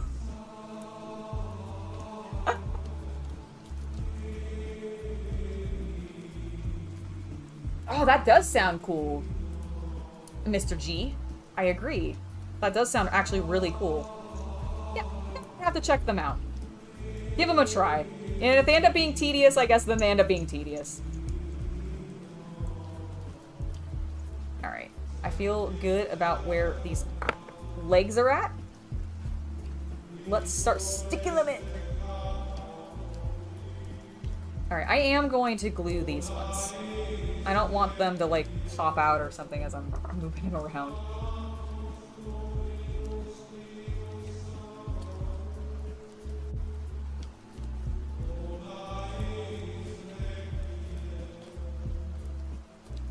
Because there's 3 holes. This one's gonna go up here. This one goes here, which is where I just put some glue, so let's shove that in. Ooh, that's a big gap. Okay, hold on. Is it supposed to be that way? I think it's supposed to be that way. Alright. Well, then I just want to get a little bit of glue on... Can you see that? You probably can't. I'm zoomed in. And I'm off screen. There we go.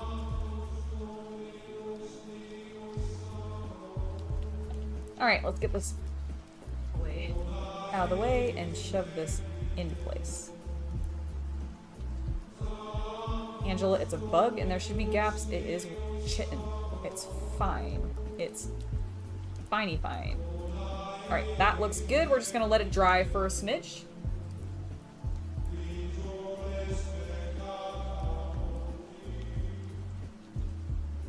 No, I think it was describing like elves or something. It was a bunch of like, I think it was like, I want to say it was a bunch of elvish names. So it was also names I couldn't pronounce, and I was really getting discouraged because I was like, well, I don't know how to pronounce these. I have no context for like why I should care about the relationships between these people or why this is relevant. It was so discouraging.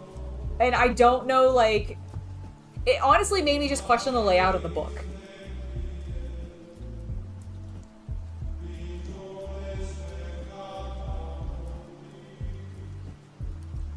I don't know. I'm not familiar with Richard Powers. I'll have to look him up.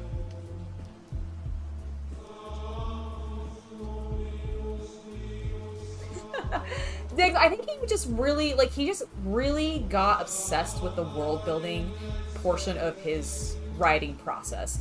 And as somebody who has done that and then not ended up like pursuing the narrative that they were doing about the world they were trying to build up, I can kind of respect it, like, that he went through with it and actually continued to still do everything that he did with Lord of the Rings. Like, creating the language and just, like, this insane world. Alright, let's get some more of these in. I think it's going to be easiest to glue this portion predominantly and then stick it into the mass.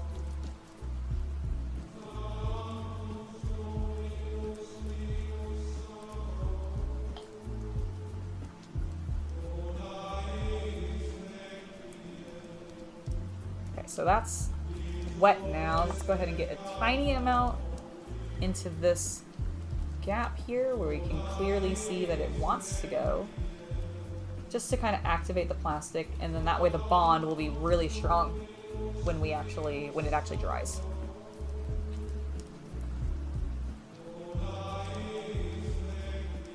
Perfect.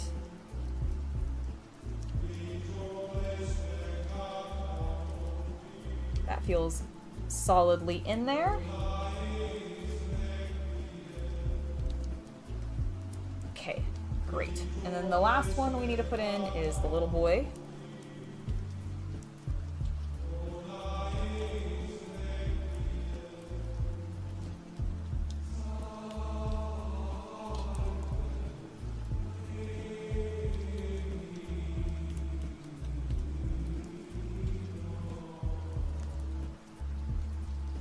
You know, honestly, I'd believe that. I could totally believe that his inspiration, like just being a history buff and stuff, that Tolkien would totally have that intention.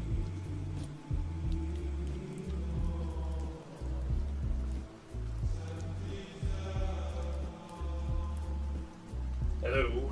Hello! Oh, he's a fool. Right? Yes. So on the Terminators, the red is done, and I've done the black accents. Sick. This is the first guy who has his white trim. Well, not white trim, but His cleanup? yeah, his cleanup stuff done.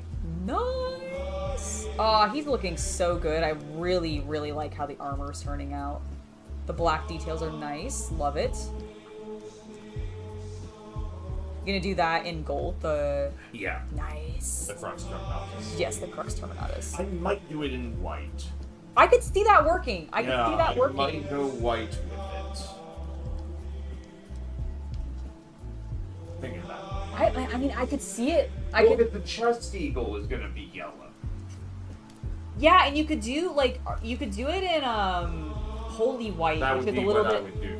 Yeah, so that you don't have that blue tint like you get in the smokes sometimes. But like, Yeah, something about doing that and then doing gold on his chest, and his knee. yeah. So I think that'd be cool. Let me force machine spirit.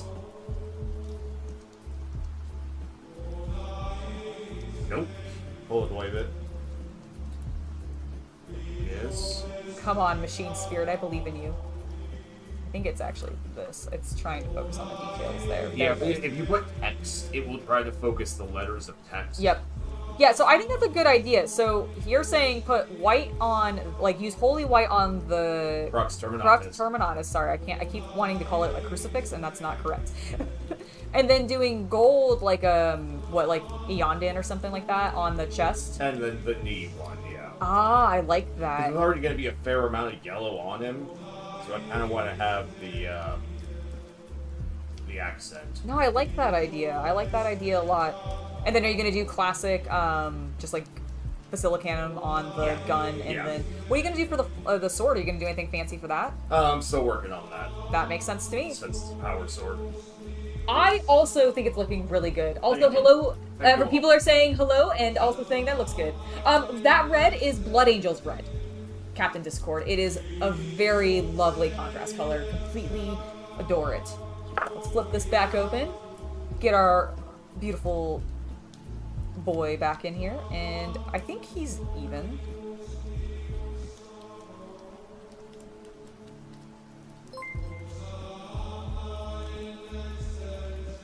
I'm gonna grab the base. Also, Mistel? I probably butchered that. Hold on, I'm gonna try it again. Al from STL. Al from STL, thank you for the subscription. Lovely to have you here. Alright, I need to grab the base. Base. All your base are belong to us. Or I guess belong to me.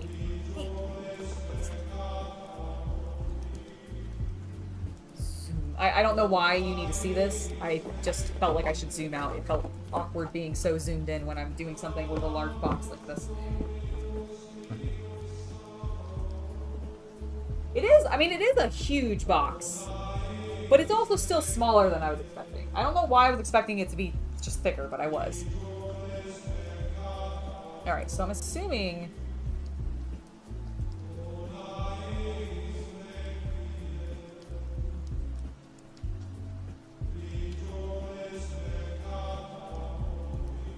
Oh, Games Workshop, why did you do it this way?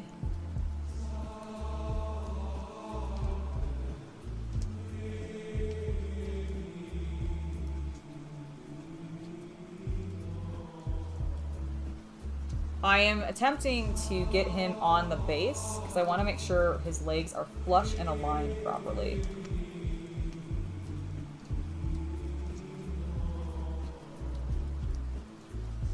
But they put one of the pegs on a flimsy leg, and I'm fucking terrified to push it in. Hold on.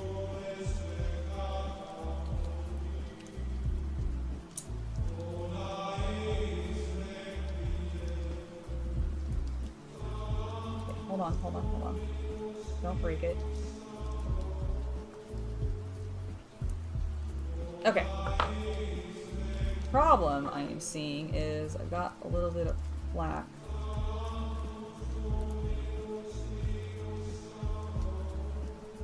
Okay, so that is now tidied up. I am also going to briefly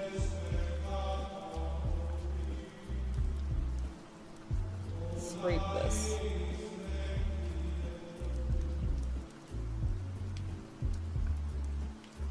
Just to give myself a little bit more clearance.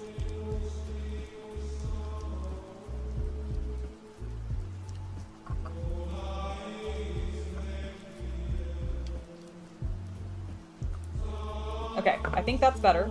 Let's try this one more time. I'm gonna start with that fiddly one in the center.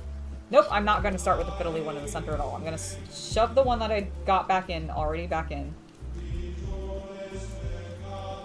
Okay, it's going in better this time. Yes. Yes. Like Bryan Danielson, just yes. Okay. I think that will work. I think that it will work. I'm gonna leave him here briefly while I put these other legs in so that I make sure everything is flush.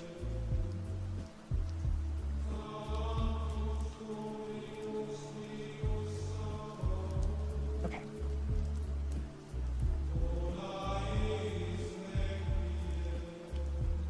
There you go. I completely agree, Andrew. That was a cool little thing from the surprise in the box. Yes, you were saying. Hey everybody, listen, I know I'm late, and I apologize for that. I just wanted to say, that's what she said, do like 7 different things you said. Oh, because I'm inserting things into a hole? I gotcha. I understand. Listen, I was distracted, and I needed to get this tyranid onto this base.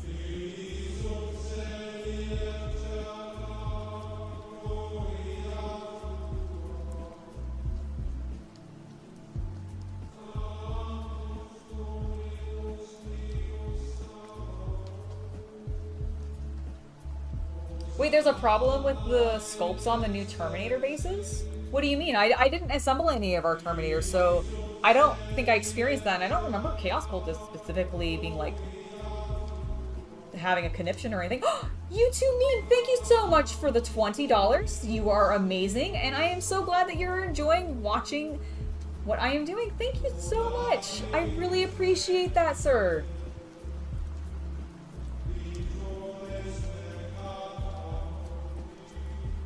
Oh, dude, Jackson, I could. That is all of my streams. All of my streams are just me accidentally sometimes, more often than not, making incredibly perverse innuendo, and then realizing, oh, I did that, and then making a joke about it. Listen, I can't help that sometimes Lanesh just works her magic through me, and it just comes out naturally, okay? I can't help that. I just can't help it. Oh, why did you have to put it on his... Why did you have to put it on the damn... Look, they put it on the freaking... on the blade, and I hate when Games Workshop does this. Why would you do this, GW? Why would you sit there... Focus. Machine spirit, please. Camera, please. There we go. Why would you do that? Why would you put it directly on the edge of his claw? God. Silly Games Workshop and their silliness.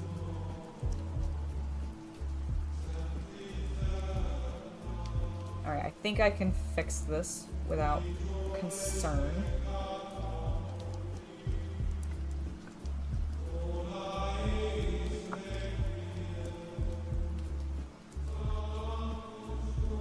Let's go this way, actually.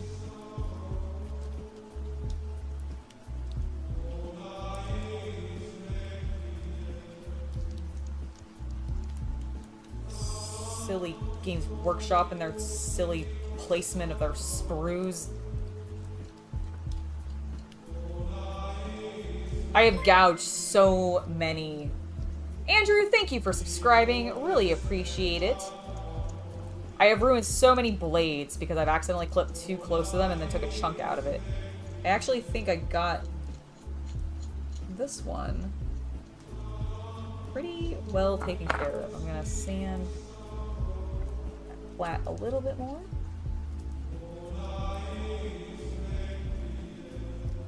But yeah, that's actually looking mighty fine and clean.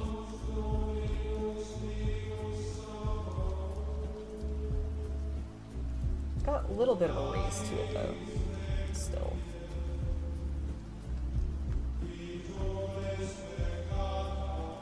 I'm gonna gently sand it down. I don't want to go too much. Oh, I can imagine so when they give you these really cool sculpted bases and that just completely does not fit with what you've been doing on your bases previously. That is a pain. Thankfully, I don't have any tyrannids built up. I've never collected tyrannids before. So I've painted tyrannids before because I have the, for clarification, I own tyrannids because of Space Hulk. That is it. So I've painted a few of those Tyranid models, which are very different from any other like Tyranid model because they're Space Hulk ones, and they are on unique stuff. Like they are just unique designs. But that's the only Tyranids I've built, so I don't have any bases to match, thankfully, with mine.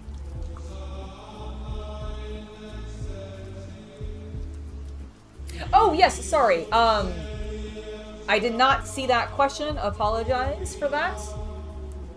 The box is, yeah, I think 250 USD or your regional equivalent.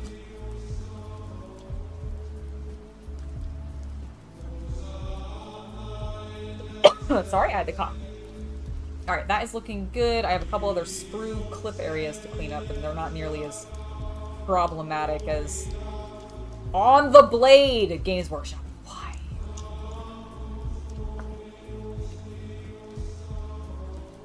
Oh, Captain Discord, I completely understand why. The Gene Stealer, or the Tyranids out of, like those Gene Stealers out of the Space Hulk box are really cool looking. I love, my favorite one is, there's one that comes on a, like, it comes on a pillar, like it's like a piece of like rebar or something that would be on the inside of the Space Hulk, and he's climbing like down it, I believe it is, and it looks really cool. I love the sculpts. I really thought they were going to be remaking Space Hulk when they first were previewing Leviathan before they had actually said that it was going to be the 10th edition stuff, or before I guess we had seen the leaks. But I really was kind of hoping we were going to get a new Space Hulk box. I still think we possibly could. It would tie into this current release, but because they were focused so much on the Terminators and the Tyranids, I was like, Space Hulk? What? Space Hulk? But nope, instead, it was Leviathan, which I'm really not going to complain about, to be honest. It's a good box set. Alright, so that is tidied up. Did I clip all the pieces out, or just clip 2 of the pieces out? Oh, is this the last thing that we have to do for him, is just put these other legs on? Sick. Well, that is probably how we'll end the stream, potentially. I don't know. I might keep going. I've got a little bit more time before Forbidden Door starts. So we might keep going. I don't know. I might take a break at least.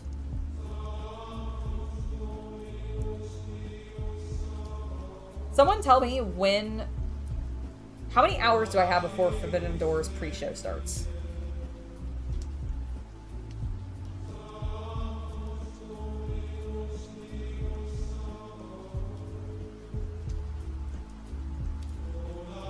Oh, Warground Miniatures, thank you so much. I really appreciate you saying that. I put a lot of effort into our content that we make. Chaos Cultist and I both do, so I really appreciate that you're loving it. Good night, Michael. Have a wonderful rest of your evening. Thank you for hanging out with us today.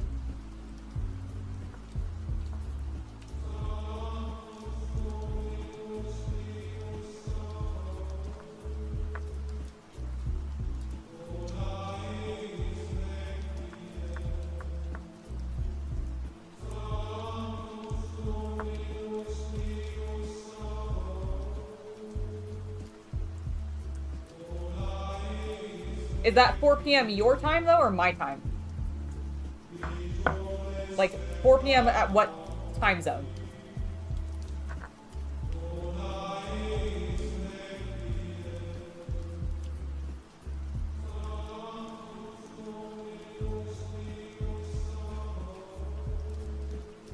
Hello, Shrek. Welcome to the stream. Hope you're having a good day today.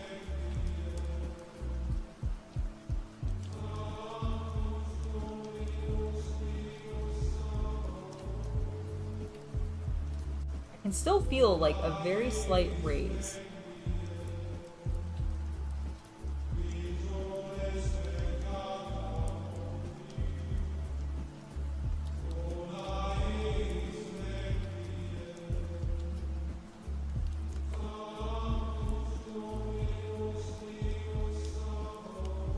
Oh, that's so much better. It's still there very, very slightly, but not very much.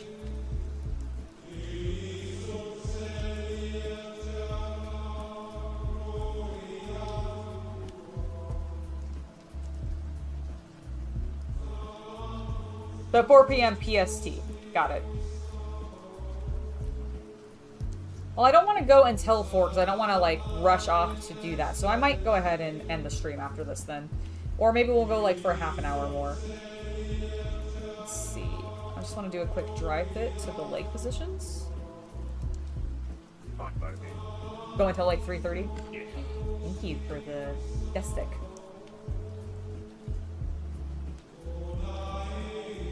Try to get all 5 of them at least through the cleanup process. Ooh, nice. How many do you have left? I'm almost done with the second one, but I left the 3 like normal guys for last. That And I makes think sense. they're gonna be the quickest. That makes sense. Sorry, I coughed there a little bit. Oh, can you also, can you do me 2 favors? Can you give me a glass of water with ice? And then can you also, if they're easily accessible upstairs, can you find me the tyrannids that I painted up from Space Hulk? Yes. If they're easily accessible. I don't know if they're out of a box or not. Clean sprue!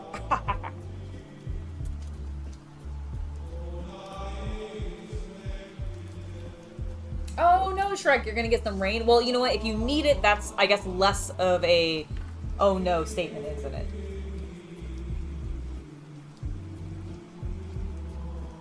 Alright, let's get this big chunky leg in.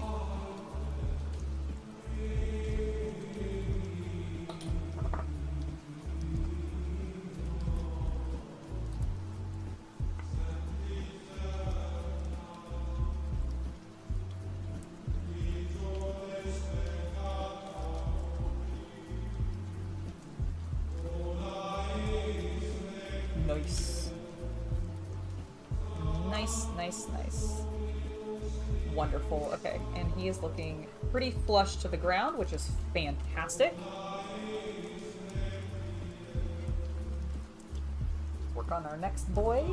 And by next boy, I mean next leg.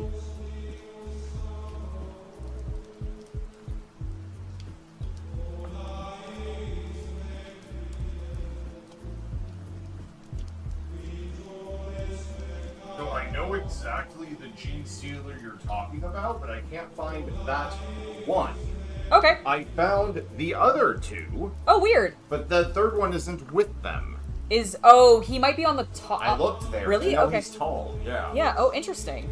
Because I actually thought he was in the case in here. I thought they were too. I wasn't actually, I couldn't remember where I had stored them. That's why I was like, if they're easily accessible. Yeah, I don't know where that one is. Sorry. That's absolutely okay. Huh. I actually am going to take a break real quick, because I want to take a look myself, as well as I also just want to stretch my legs. So, guys, I'm going to get this arm in. Maybe. There we go. Got it. Figured it out. No one panic. Alright. We've got that arm in. This boy needs to dry, but he is built up, and we'll look at him in more detail in one moment. Oh god, he's in my vents? That's terrible! Well, I need to go deal with the tyranid scum in my vents, and bring him into my hive, actually. He's not scum at all. He is my delightful little son, and I will go find him. And I may not find him. But I'm also going to take a very brief break. Sarah, welcome to the stream. Don't go anywhere. I will be right back in like 5 minutes. We're gonna keep going until about 11, or not 11:30. I don't know why I said 11:30. There are no ones even on my screen right now. Until 3:30, because I want to give myself a little bit of time to prep for Forbidden Door. But give me one moment. I will be right back, you guys.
I have no idea where that other Tyranid went.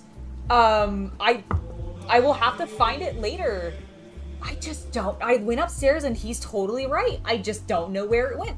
Well, okay, let's look at my completed big boy. I really like this model. Like, that face is just so good. I can't wait to paint it. I'm kind of nervous just because there's so much going on and I've never painted... Well, I painted some Tyranids, just not that many, and when I painted the last ones, I also got really nervous.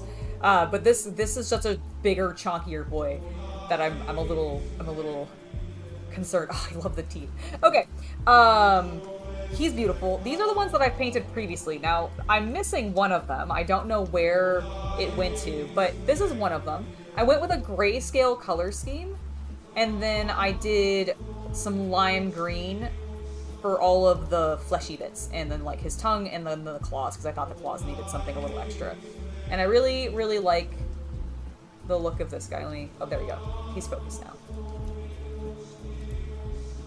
So that's one of the guys that I painted. And this is again, this is a Gene Stealer from the Space Hulk game. Specifically the, I want to say we have the 2014 version. Is that the year that it came out? Does it say on the bottom? It doesn't. Let me see. I think, because I know we don't have, it's not the OG copy that I have. Space Hulk board game.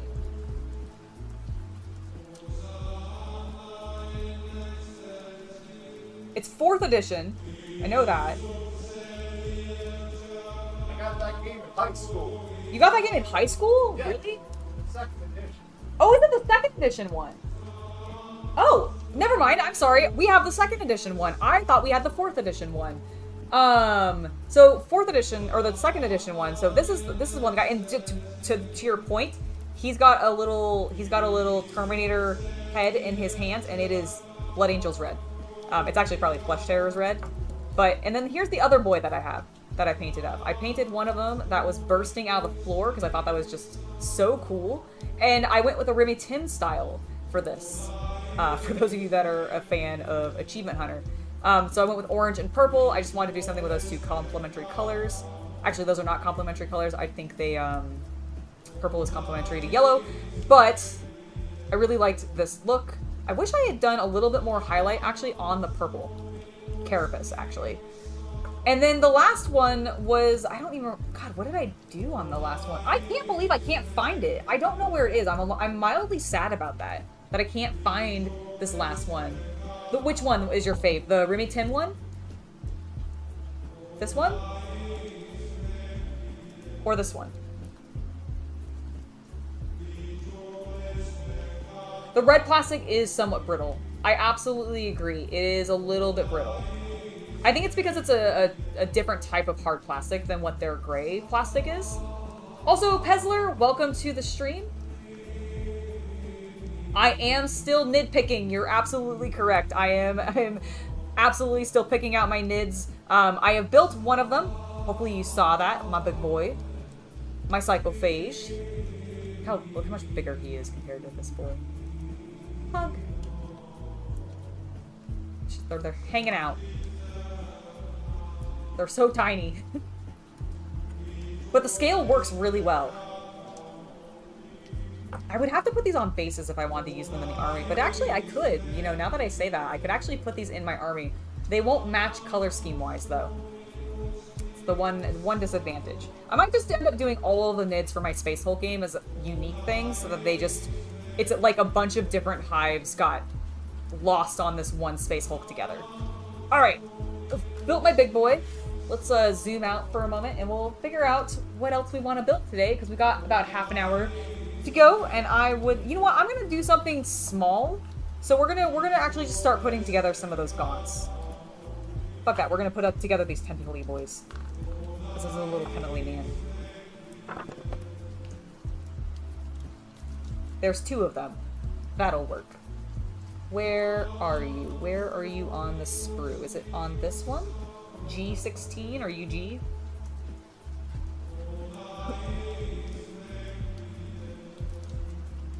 I actually cannot find the number, the letter. G is not a number, it is a letter. Angela, use your brain. But let's see if we can find, so there's 15, I think this is the correct sprue.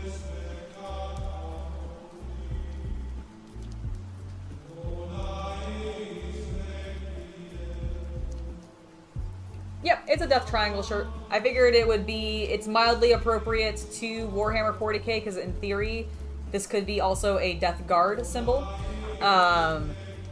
Being a trilobe of skulls.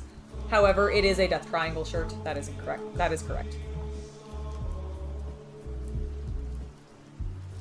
The one bursting from the ground, the Remy Tim one, yeah, I like this one a lot too.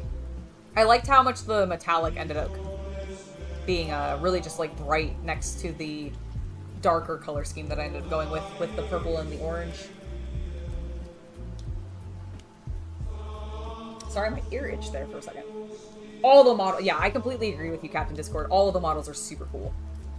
in the Space Hulk games. I mean, to be fair, Tyranid models in general tend to be pretty cool. Why would you keep putting it on the freaking... God, I keep putting it on the... Although that looks like it gets stuck into something. Okay, that's fine then. I will take that blade injection mold place. Alright, let's get 15 and 16 out.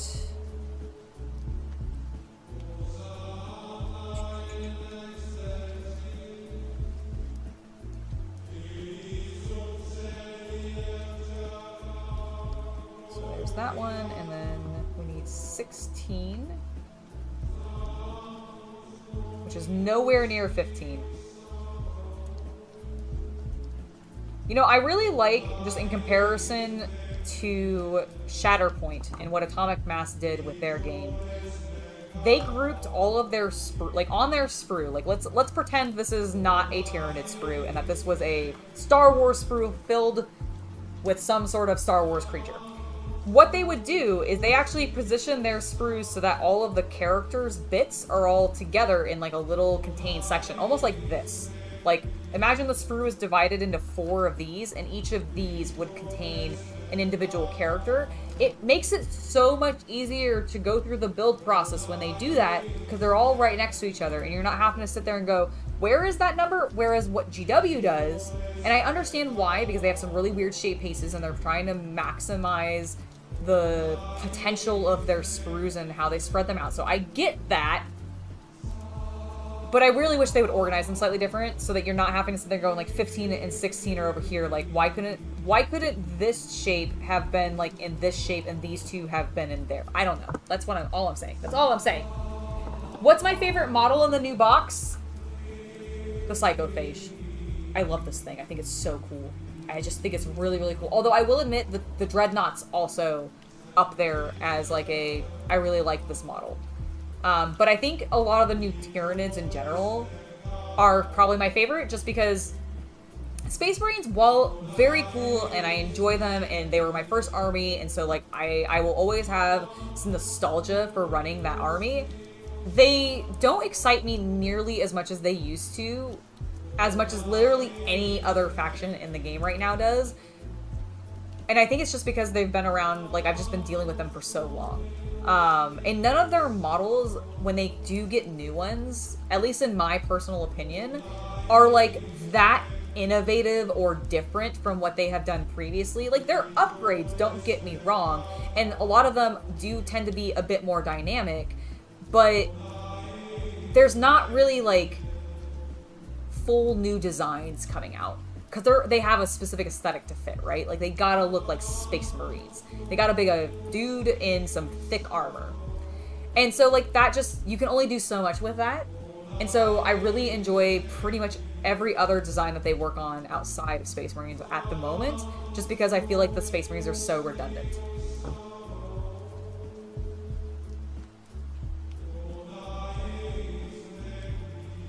Oh, good. I'm glad that the Termagant ones are... I was actually looking at them as I was saying this, and I noticed that. I was like, oh, those ones actually look a bit more organized, which is good. But I wish they would do that for some of these bigger spreads as well. It's just, I don't know, it feels weird that they don't, when it feels like it could be a very simple thing to do. I just assume it has something to do with the wastefulness of their plastic usage or something like that. That's at least my theory. And I understand the logic there. Alright, let's get these lovely tentacles cleaned up. Tentacles, one of my favorite things. Those of you that know, you know.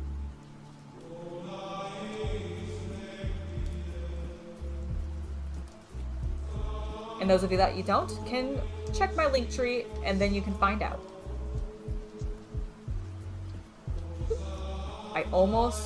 So the one issue that I do sometimes have with the GW mold line remover, this wonderful tool that I actually really like, is if you've got a slightly, hold on, let me zoom in just to illustrate this a bit better.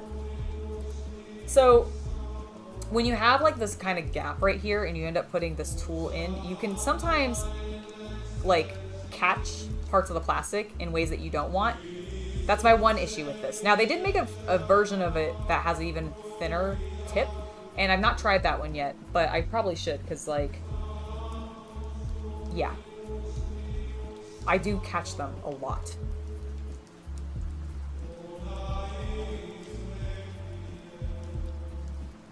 Alright, so that looks clean enough. This one's got a little bit of sprue sticking up. Try to be careful about getting that off.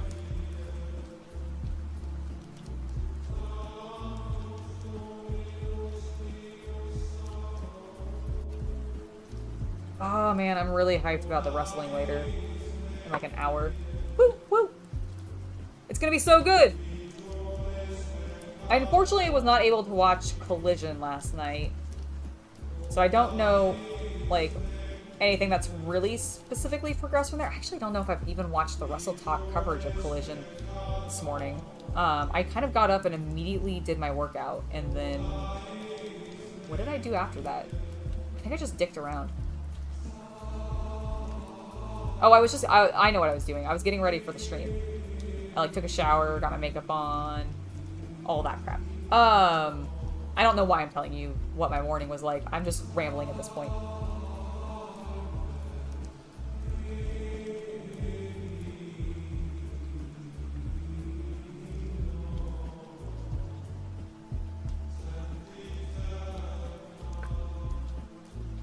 I've almost got this little nub cleaned up. I can't let his tentacle have an unintended nub. Even though it's already kind of bumpy, so I think this will be fine, but I need it to look.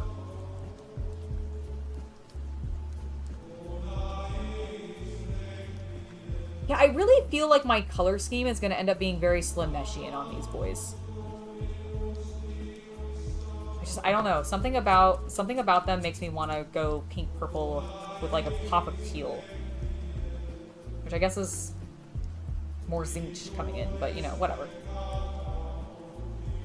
Yes, I refer to all colors in their reference to the Chaos Gods,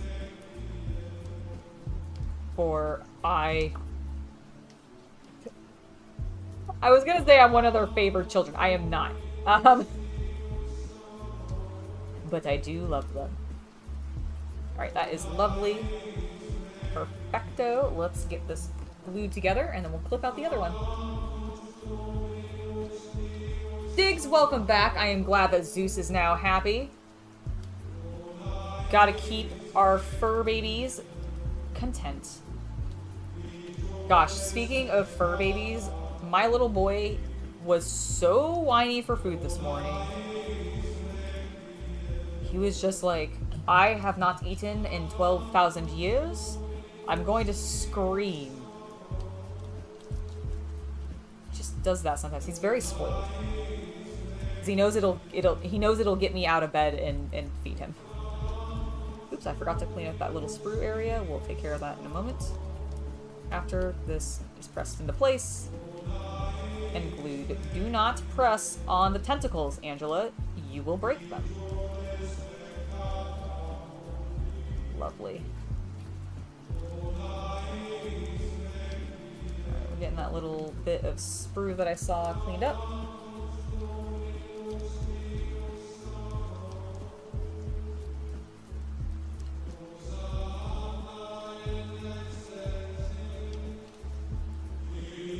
Heavy Arms, welcome. No problem. Thank you for popping in.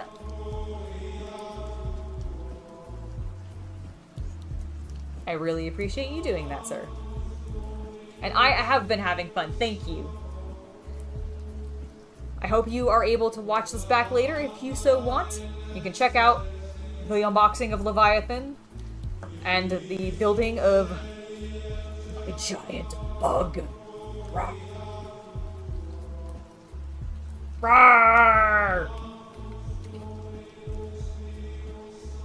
He probably makes a much more terrifying noise than that, actually. Probably not a cute roar, but more of like a ear-splitting scream of terror that will just, you know, be in your brain for the rest of your life, and every time you close your eyes, you'll see its gaping maw making that noise, and it'll be horrifying. Let's put a base on him. Let's put a little base on him. Oh no! Sarah, I'm so sorry that your AC broke. Having been in a place where I've had the AC broke before and it's really, really, really warm, I completely get that. I think this is the right base for these boys. I'm going to assume that they're on the smallest base. Does it tell me? It does. Does the base tell me what size it actually is? Probably not. Okay, this is something that irritates me so fracking much. There is all of this... My fingers don't work. Hold on. There's all of this text. Okay, you see all of that text on the bottom of this thing? Not once does it tell you that this is a 25mm base. Why? Why can't they just print 25mm somewhere on there so that somebody like me who would like that kind of visual reference confirmation that I am in fact using the right base, because they tell you 25mm base in the booklet, but there's no indication that this is a 25mm unless you measure it probably, but who the hell's gonna do that?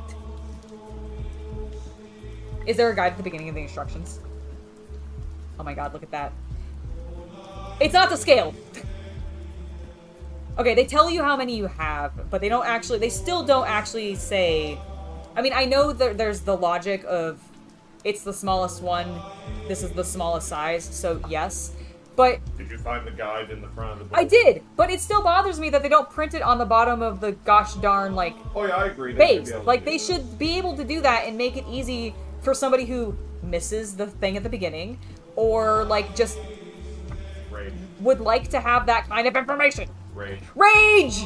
Shadow Legends. That's rage. Well, that's why I said it differently in that way, because we're not sponsored. Fair enough. Also, look at my brain boy. Look at him, he's so cute. No. Hold on, he's not. Remember, it's gonna try to focus on I know. I can normally try to get it to. There we go. Look at it. Oh. I actually really like the crown that they give him. He's a special little Burger King. He is a special little Burger King.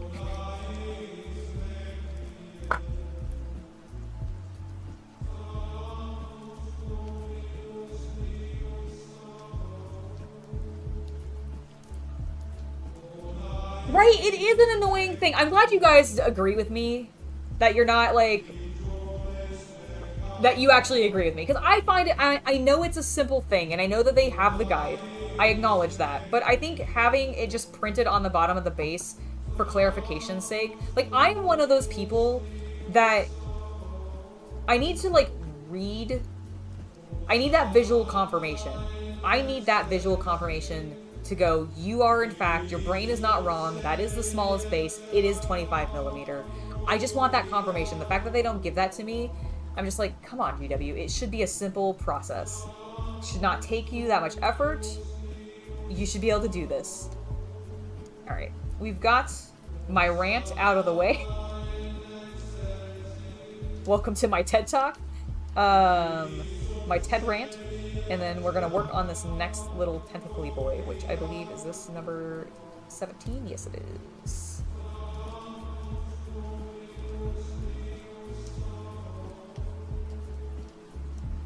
There we go. Oh, I've made a little bit of progress on painting up my Shatterpoint miniatures. I'll show you that a little bit too before we close out.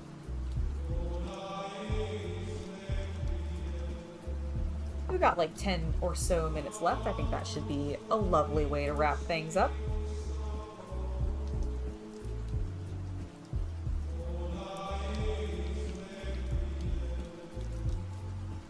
Where was the tent? There it is. I was like, I know there was a portion of the tentacle that had a screw on it. Where was it? It's looking good. I'm just gonna rub it with sandpaper a little bit.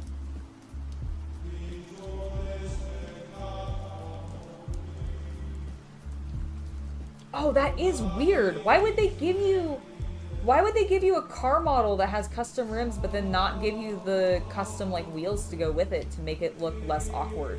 That is so weird.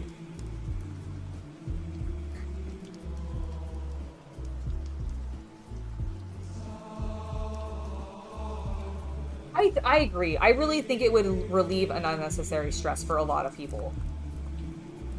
It's something GW will never do, because I'm sure they just have hundreds upon hundreds upon hundreds. And by hundreds, I mean thousands, possibly tens of thousands, who the hell knows, of these bases just pre-printed and ready to go. Because I'm pretty sure that's how they do it. But yeah, it would be really nice if that was something that they would adjust. It would also, like, the other reason I would love for them to do that is when you're shopping through somebody like Gamer's Grass or something that does those pre-done bases, if you're feeling lazy and you don't want to have to, like, custom do a bunch of your own bases and you want to have something really cool that takes no effort. There's so many companies that do the ready-made bases, and it would also help you go, oh, for this thing, if I want to replace this base, I need to get a 25mm or whatever. And it would make that process confirmation so much simpler, I think, if they would just do that. Because otherwise, I normally, like, go to the website and I check and be like, okay, what does Games Workshop's site say that this... Like, for example, when I was buying the Beast Snaggas, they were not out yet, but they had all the information up, because it was, like, for pre-order or whatever, of, like, the base sizes and everything, and I went ahead and I ordered a bunch of custom bases from Gamer's Grass with the intention of using them.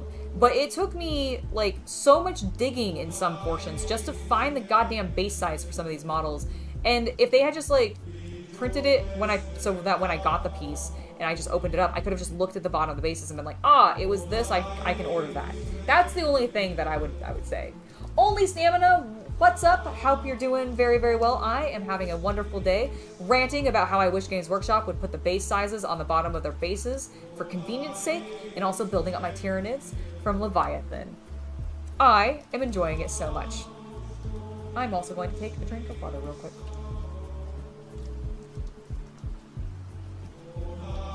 Alright, let's get this one glued together. I'll show you what I've done on my beautiful Shatterpoint miniatures before we head out. And then I am going to go get ready for Forbidden Door, because the pay-per-view is going to start soonish. And I am very much looking forward to the entire card. God, it's gonna be so good. I genuinely think Okada and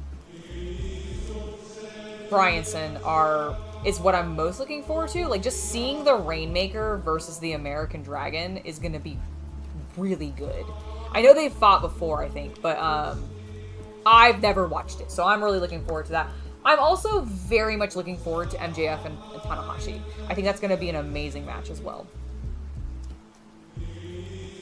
For those of you that are wrestling fans.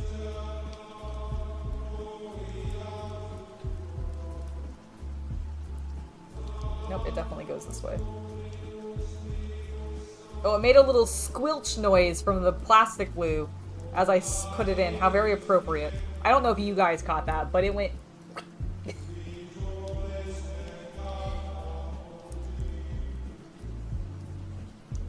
I clean up that? I did not.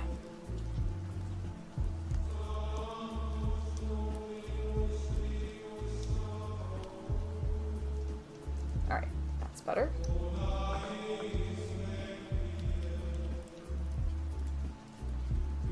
Alright, that looks good.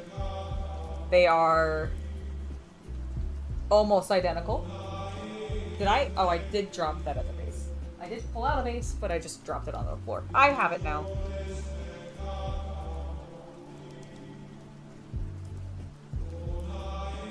It kind of... Why are you so far over? Hold on, I need to look and see if there's other bases that have that hole more centered, because I don't like how floaty off to the side of the base they are. Like, I like asymmetry in some things, but not... do you all do that? Are you all off to the side?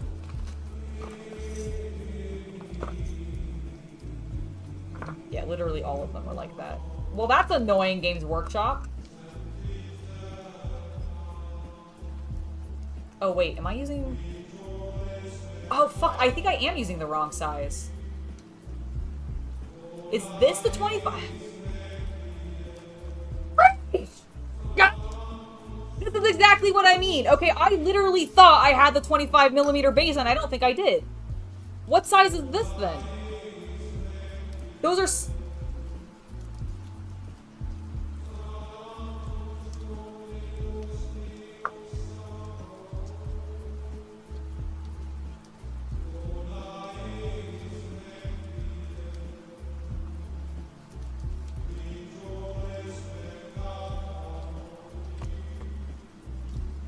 Well, goddammit.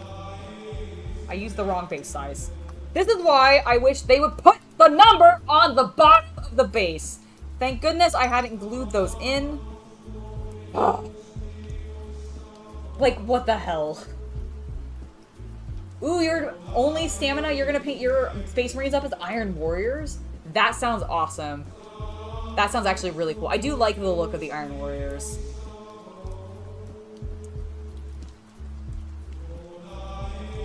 Oh man, this does not want to go in. Why are you being a pain?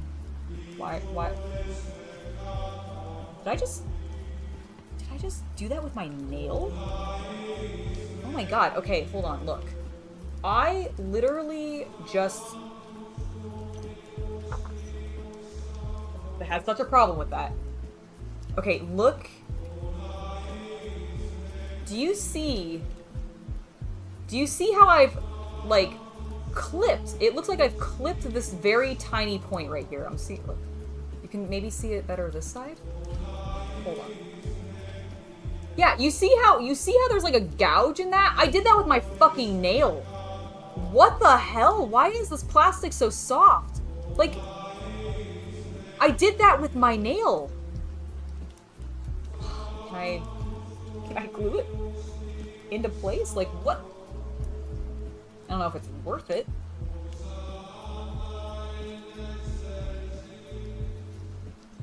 I did that with my nail. Like, holy shit.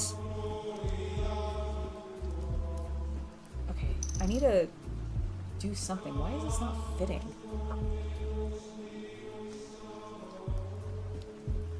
Oh my god, I'm so irritated that I used the wrong base size. Still.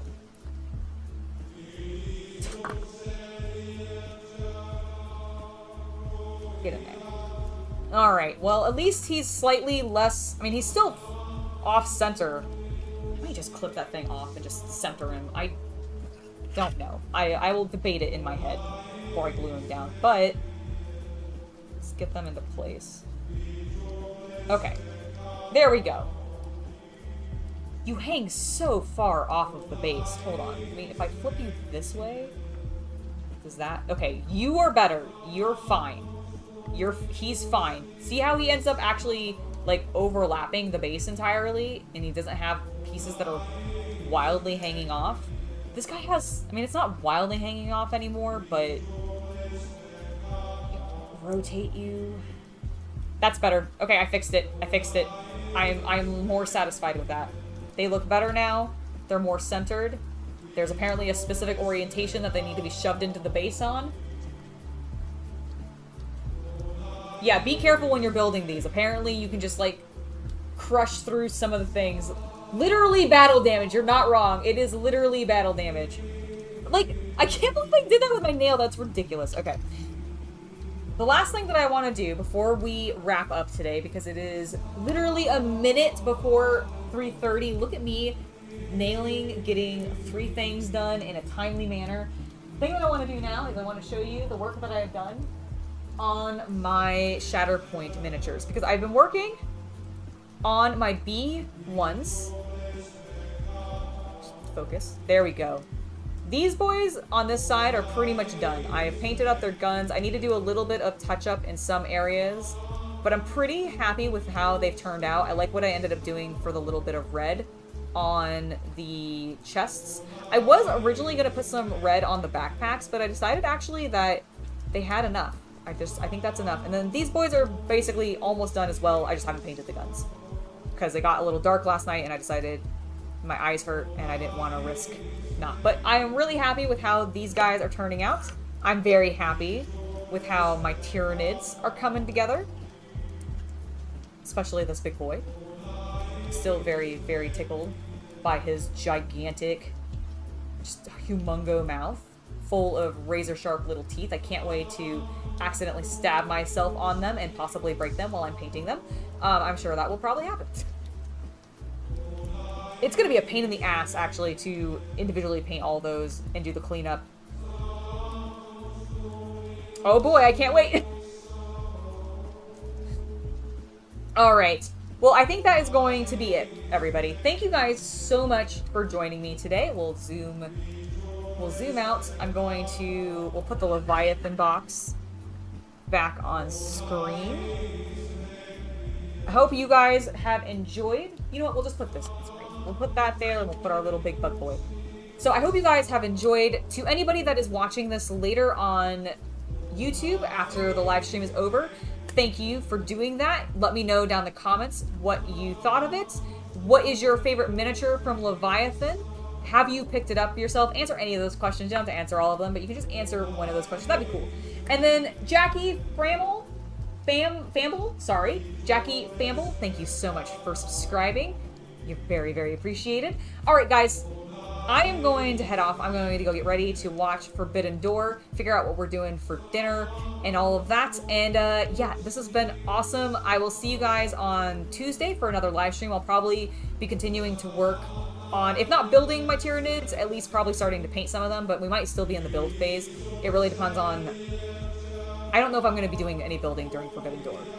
And I don't know if I'll have time to tomorrow, because I've got actually a very busy schedule over the next 2 days. I've had a very busy schedule this entire weekend, actually.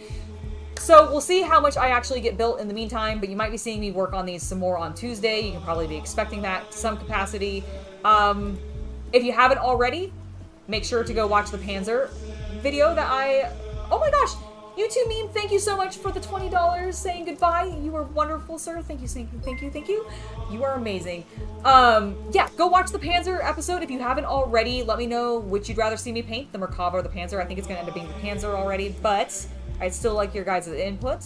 See what everybody wants to do. All right, see ya. I hope you guys all have a wonderful hobby night. Enjoy watching Forbidden Door if you are. I am all over the place. Goodbye, and have a good evening. Bang.